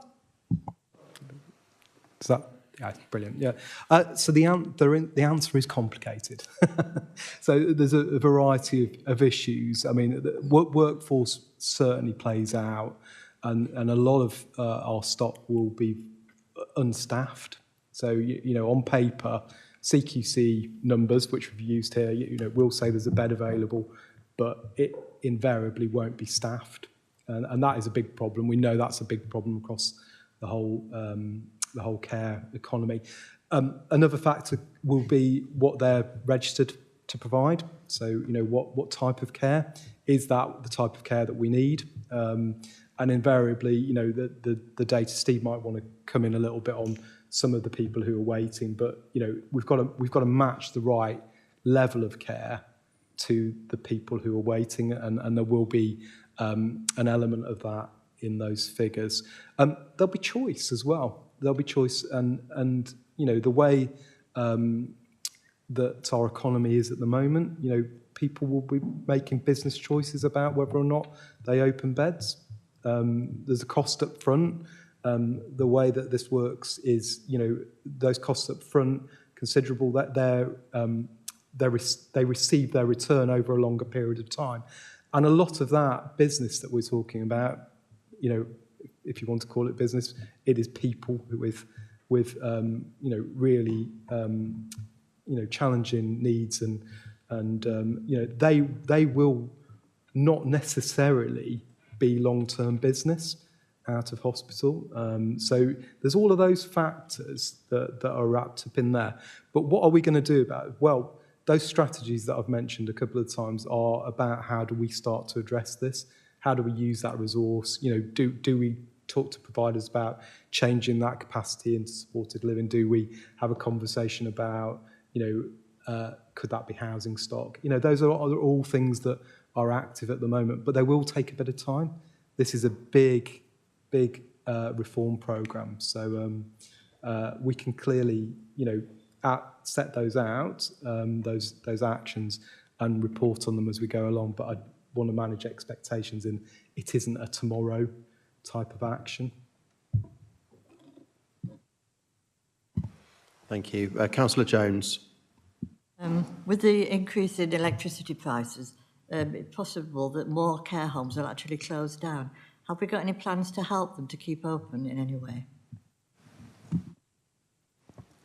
So providers are reporting that, you know, in some cases that they are looking at 150% increase in their energy costs, and it will all be dependent on what tariffs they've signed up to and when those agreements change.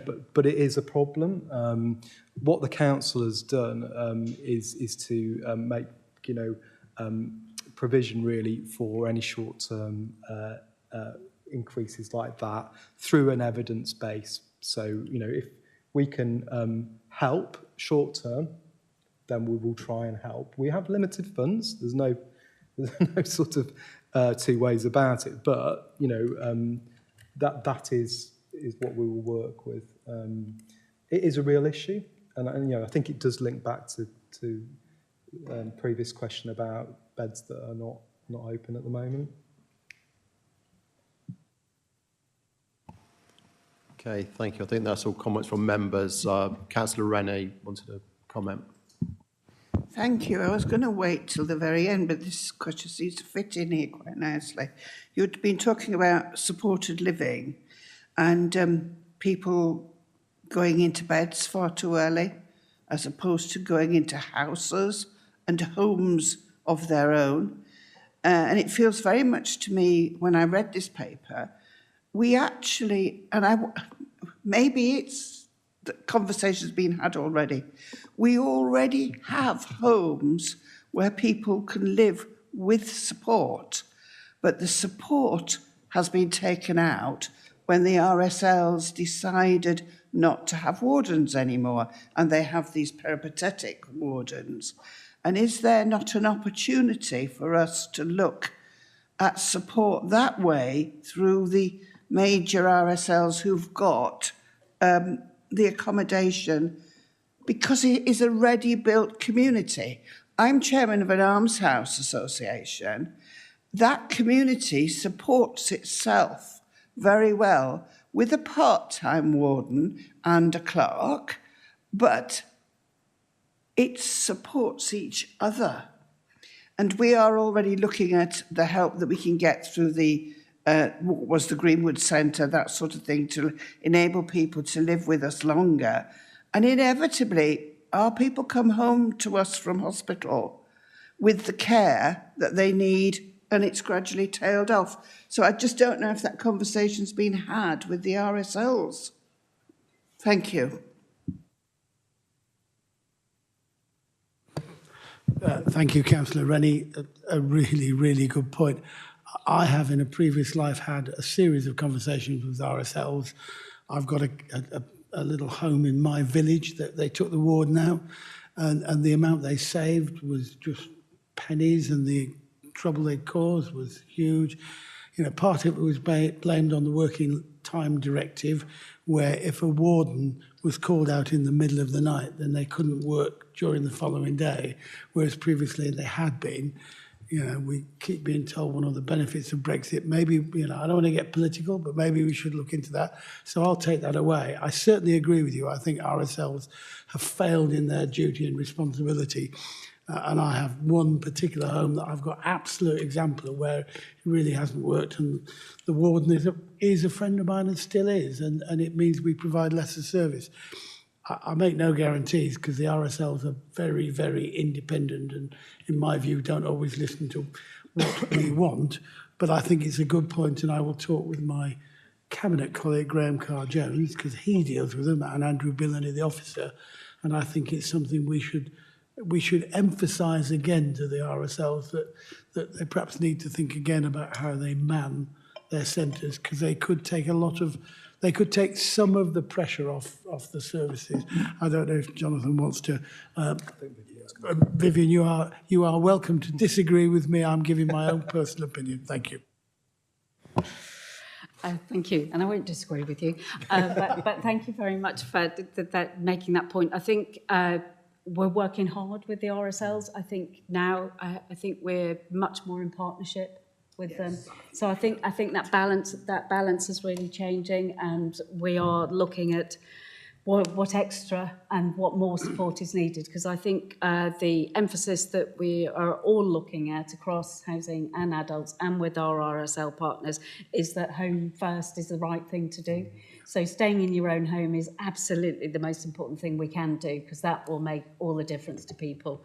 So we are working, and Andrew Billany and Graham and I are very much working with the RSLs to look at both technology that can support people to remain in their own homes, but also look at the resource that needs to go in there. So absolutely, that's on the agenda, but it's key. And I think going back to John's point about how important it is to look at the whole of the economy that's available, that people's homes are where people want to stay, be that in wherever that happens to be that extra care, be that in your long-term family home. You know, we want to make that right for people, and that's the focus that we've got, because we'll never be able to build our way out of this, but we can ensure that people have got the right support and care and the right technology to enable that to happen. So that's a really positive step that we are taking with our RSLs. Thank you, that's really good.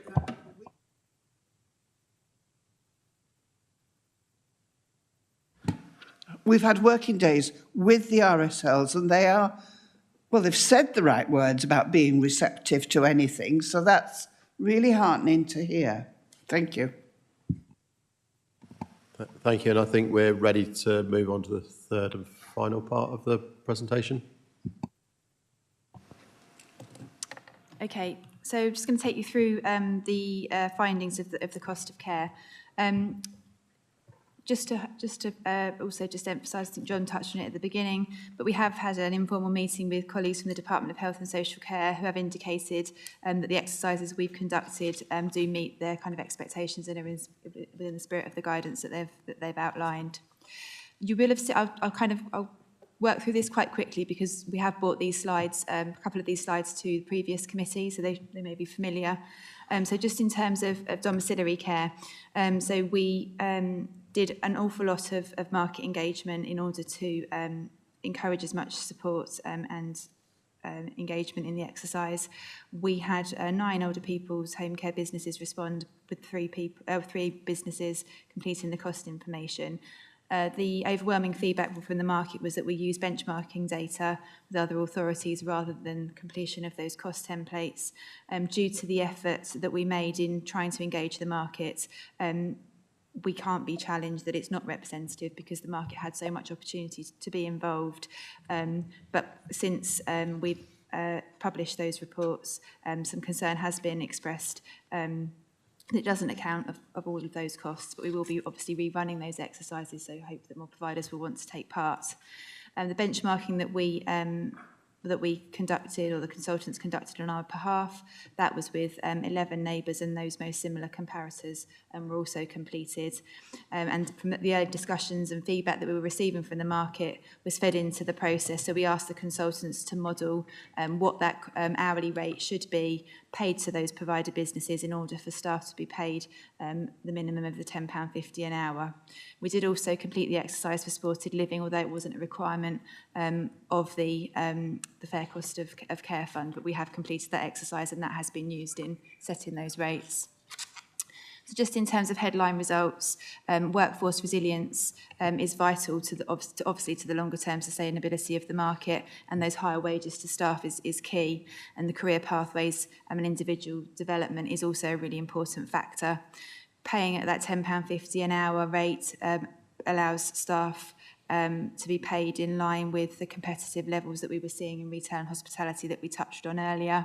And the implementation of a rural rate will support achieving that more consistent cover across the county, regardless of how long it takes to travel between calls. We also built into the modelling was some key assumptions around assuming that the HMRC maximum rate of 45 pence a mile was able to be paid to staff, and that the rate of pay was paid at the same time regardless of contact or travel time, and also sickness and pension contributions were built into those factors. Initial feedback from providers has been very positive around our intent to move towards the fair cost of care and also, importantly, implementing that rural rate.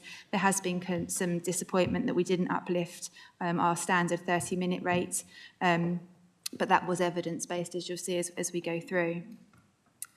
So in terms of our approach and what we've implemented, so because, as we've kind of touched on already, home care and having that sustainability in the home care market is critical, both for care at home system, but also the residential and nursing care system.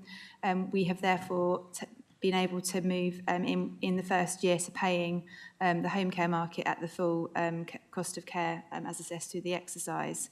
This was made possible by a one-year allocation of funds for the social care market sustainability by the NHS, which has effectively brought forward the availability of the allocations that we had expected to receive from government in future years.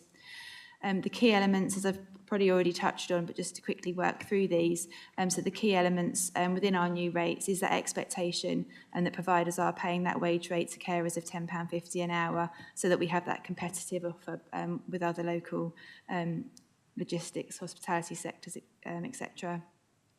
And obviously the expectation that we're moving to that 45 pence a mile for those travel costs. And like I've said, the urban-rural split has been implemented. Inflation has been applied as per the recommendations within the consultants' report, and we are making that commitment, subject to the funding being available, that we moved and continue to keep that inflationary recommendation there. Given, as we've touched on already, that there were concerns from the market that of sort of take-up and there are some costs that potentially could need to be included, we have committed to rerunning this exercise again, and later on at the end of the slide deck, John will just show the plans and when we're proposing that would take place.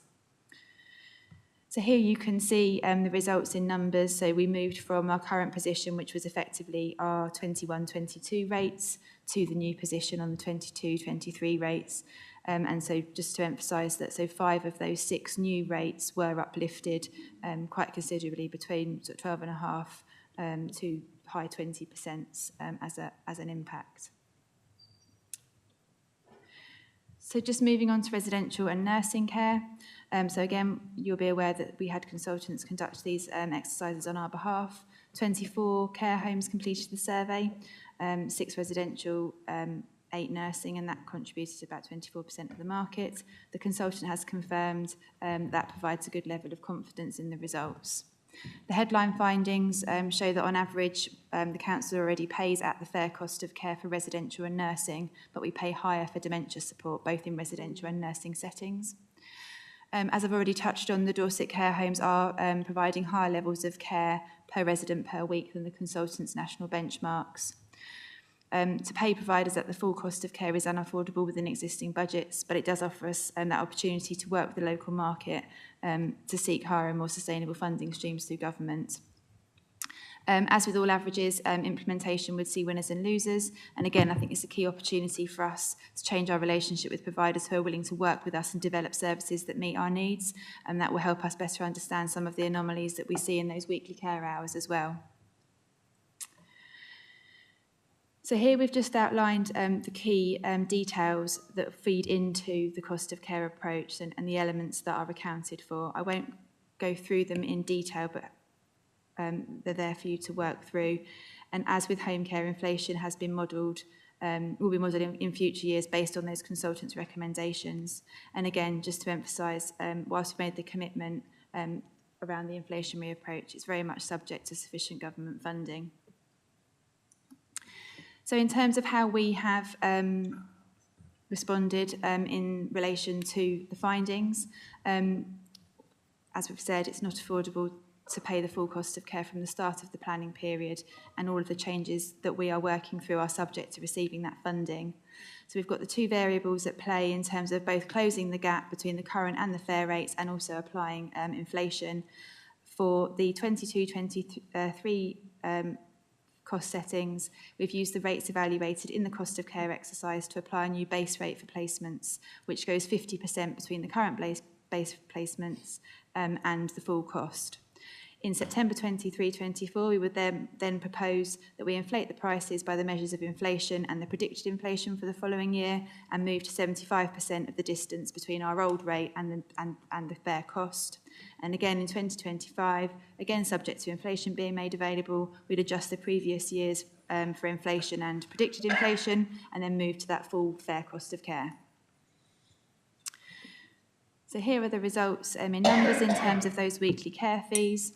The new position that we've moved to is effectively that 50% step, and closing that gap halfway towards the new cost represents approximately 20% uplift in those care fees. So we've shown there the top section is the 50% move towards, and then on the right hand side, the bottom set is the full cost of care. And just to flag that where it's nursing, those nursing rates exclude the FNC contribution, which you can see at the bottom of the slide.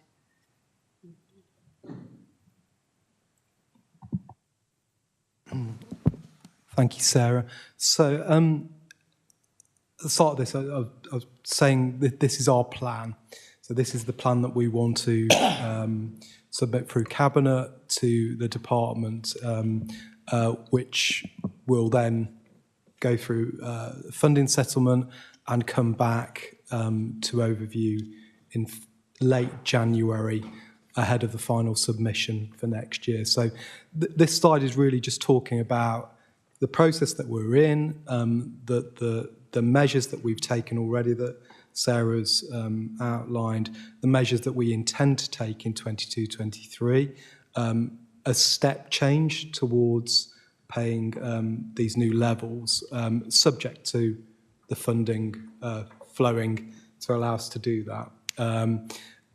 The exercise will be repeated with the market, and I would expect that we get a much higher level of engagement than we got in the first exercise. But you can see that that's what we're working to. So this is sort of our plan for achieving this. This is the part of the document that will go for consideration.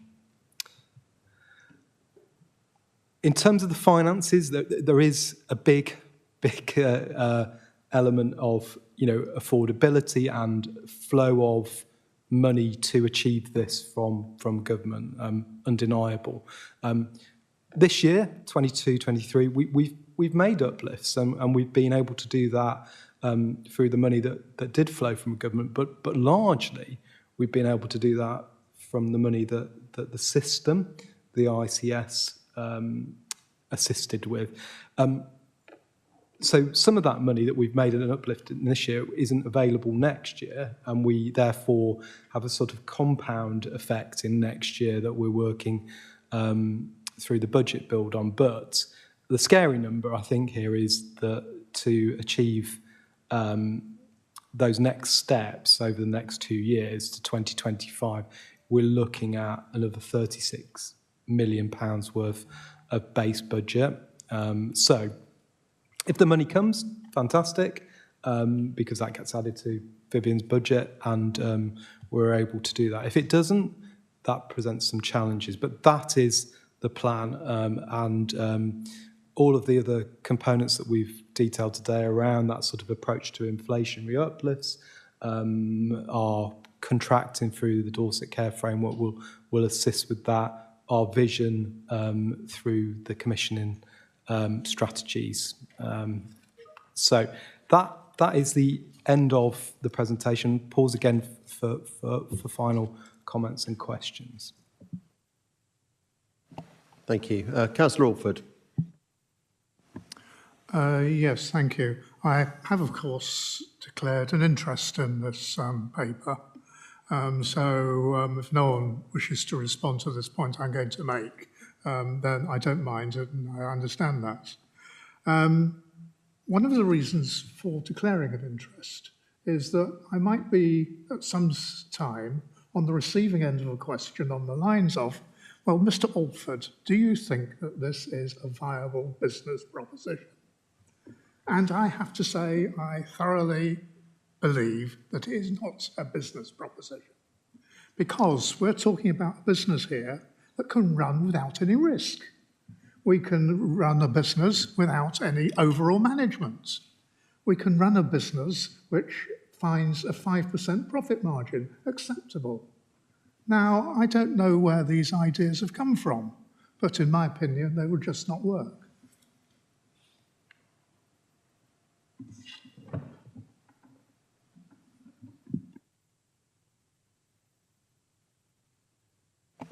Okay, thank you for your comments. Any other comments? Councillor Ezard.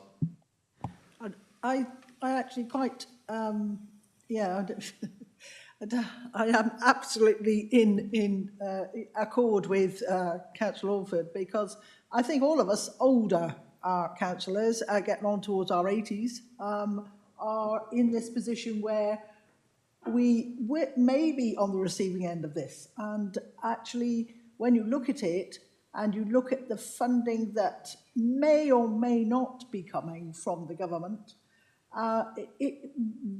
it doesn't look a very good business case to me. I mean, but on the other hand, I know that you're looking at the best of what you've got at the moment. So it's almost like suck it and see. And I dread to think of it, but I mean, we have to work on what we know. And however we find ourselves in the future, we actually are more aware as councillors and members actually in the community than actually people in our community or our constituents. So it means that we have got the ways and means and the actual know-how to be able to access it in the best way possible. So I would say to all members, you know, that are older, that actually look at it in the light you are looking, because I am also looking in that light, that we must actually think, well, will this actually come to pass, or is this just, you know, fairy tales in the air? But I think, you know, because the government says, you know, you've got to put a case, then we have to put the case as best that we can see that will work. And I'm with you on that, because I'm looking at this and thinking, well, yes, I mean, you have to work with figures out of the air because you haven't got anything definite. So I'm very sympathetic towards, you know, all of us that are older, but I'm also saying to you know, local governments, you know, it is a very complicated and tricky situation they find themselves in, but they've got to do something. They can't just sit on their hands and say, well, the government's going to give us some money, so wait until we do a business case when that happens. That is not possible. And that's never been possible in government, has it? Because we've never known what the grants are going to be until the very last minute. So I think that we have to go with the flow, work in the best case we think is possible and what we think is coming, and then adjust as we find, when we find ourselves in that situation. And I think that with every will in the world, we've all got to have that sense of risk and not knowing what the future is. And thank God we don't know what the future is in lots of cases. And I thank, you know, the officers and cabinet members for all of the work that they put in here. It's fantastic. Thank you.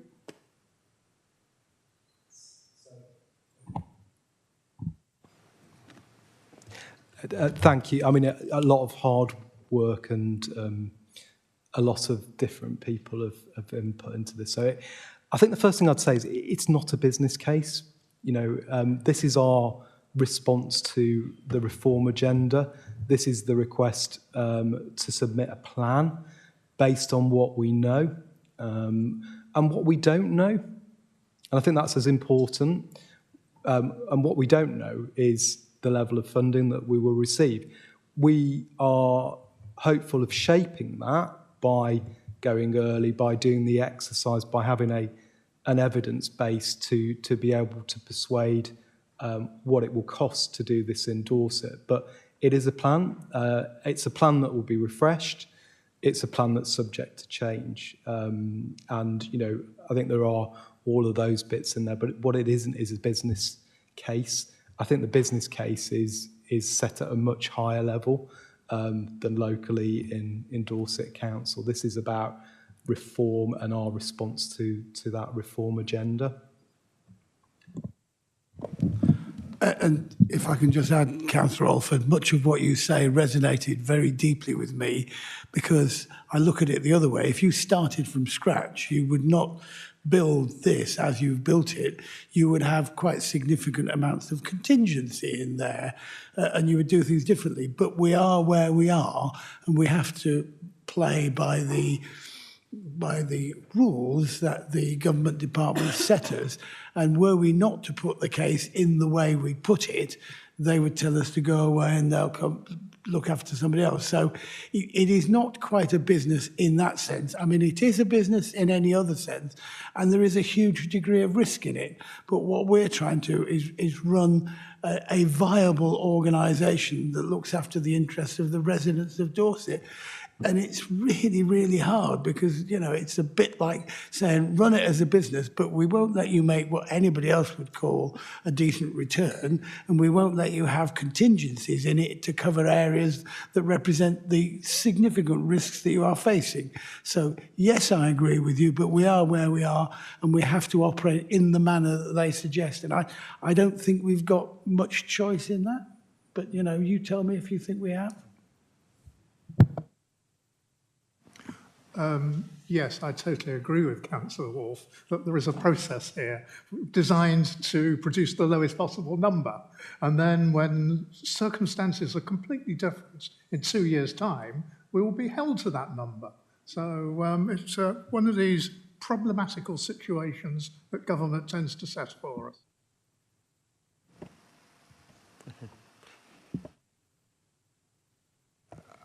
I mean, I think we're nearing to the end. I mean, this isn't meant to be an Oscars, but can I say thank you to the officers who have put in, over and above the calls of duty, Jonathan, Vivian, Sarah and Steve behind me, have done a huge amount of work. The weekends that the staff work are just legion in order to put up with the fact that we've been understaffed and under-resourced, which is the point you make.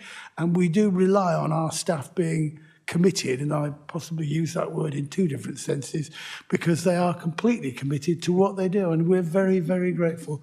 So forgive me, I wanted to get that thank you in. Cheers. Thank you, and I think we'll draw that to close. And I echo your comments, Councillor Wolf. Thank you to all the officers for their effort, and thank you to members for a very, very constructive discussion on this. Accepting Councillor Alford has declared an interest. Could I just have a show of hands that we recommend this goes to Cabinet now? Thank you, members. We move on to item 8, which is the forward plans. Again, we've had those there. There are a couple of gaps, but I have picked up a few things from this meeting that will need to go into that plan. One being the item that Councillor Parry brought up, which was the bit around integrated schools. When would you see that coming forward to us? Chairman, would you look more kindly on my request or not if I was to draw attention and congratulations to your recent significant birthday?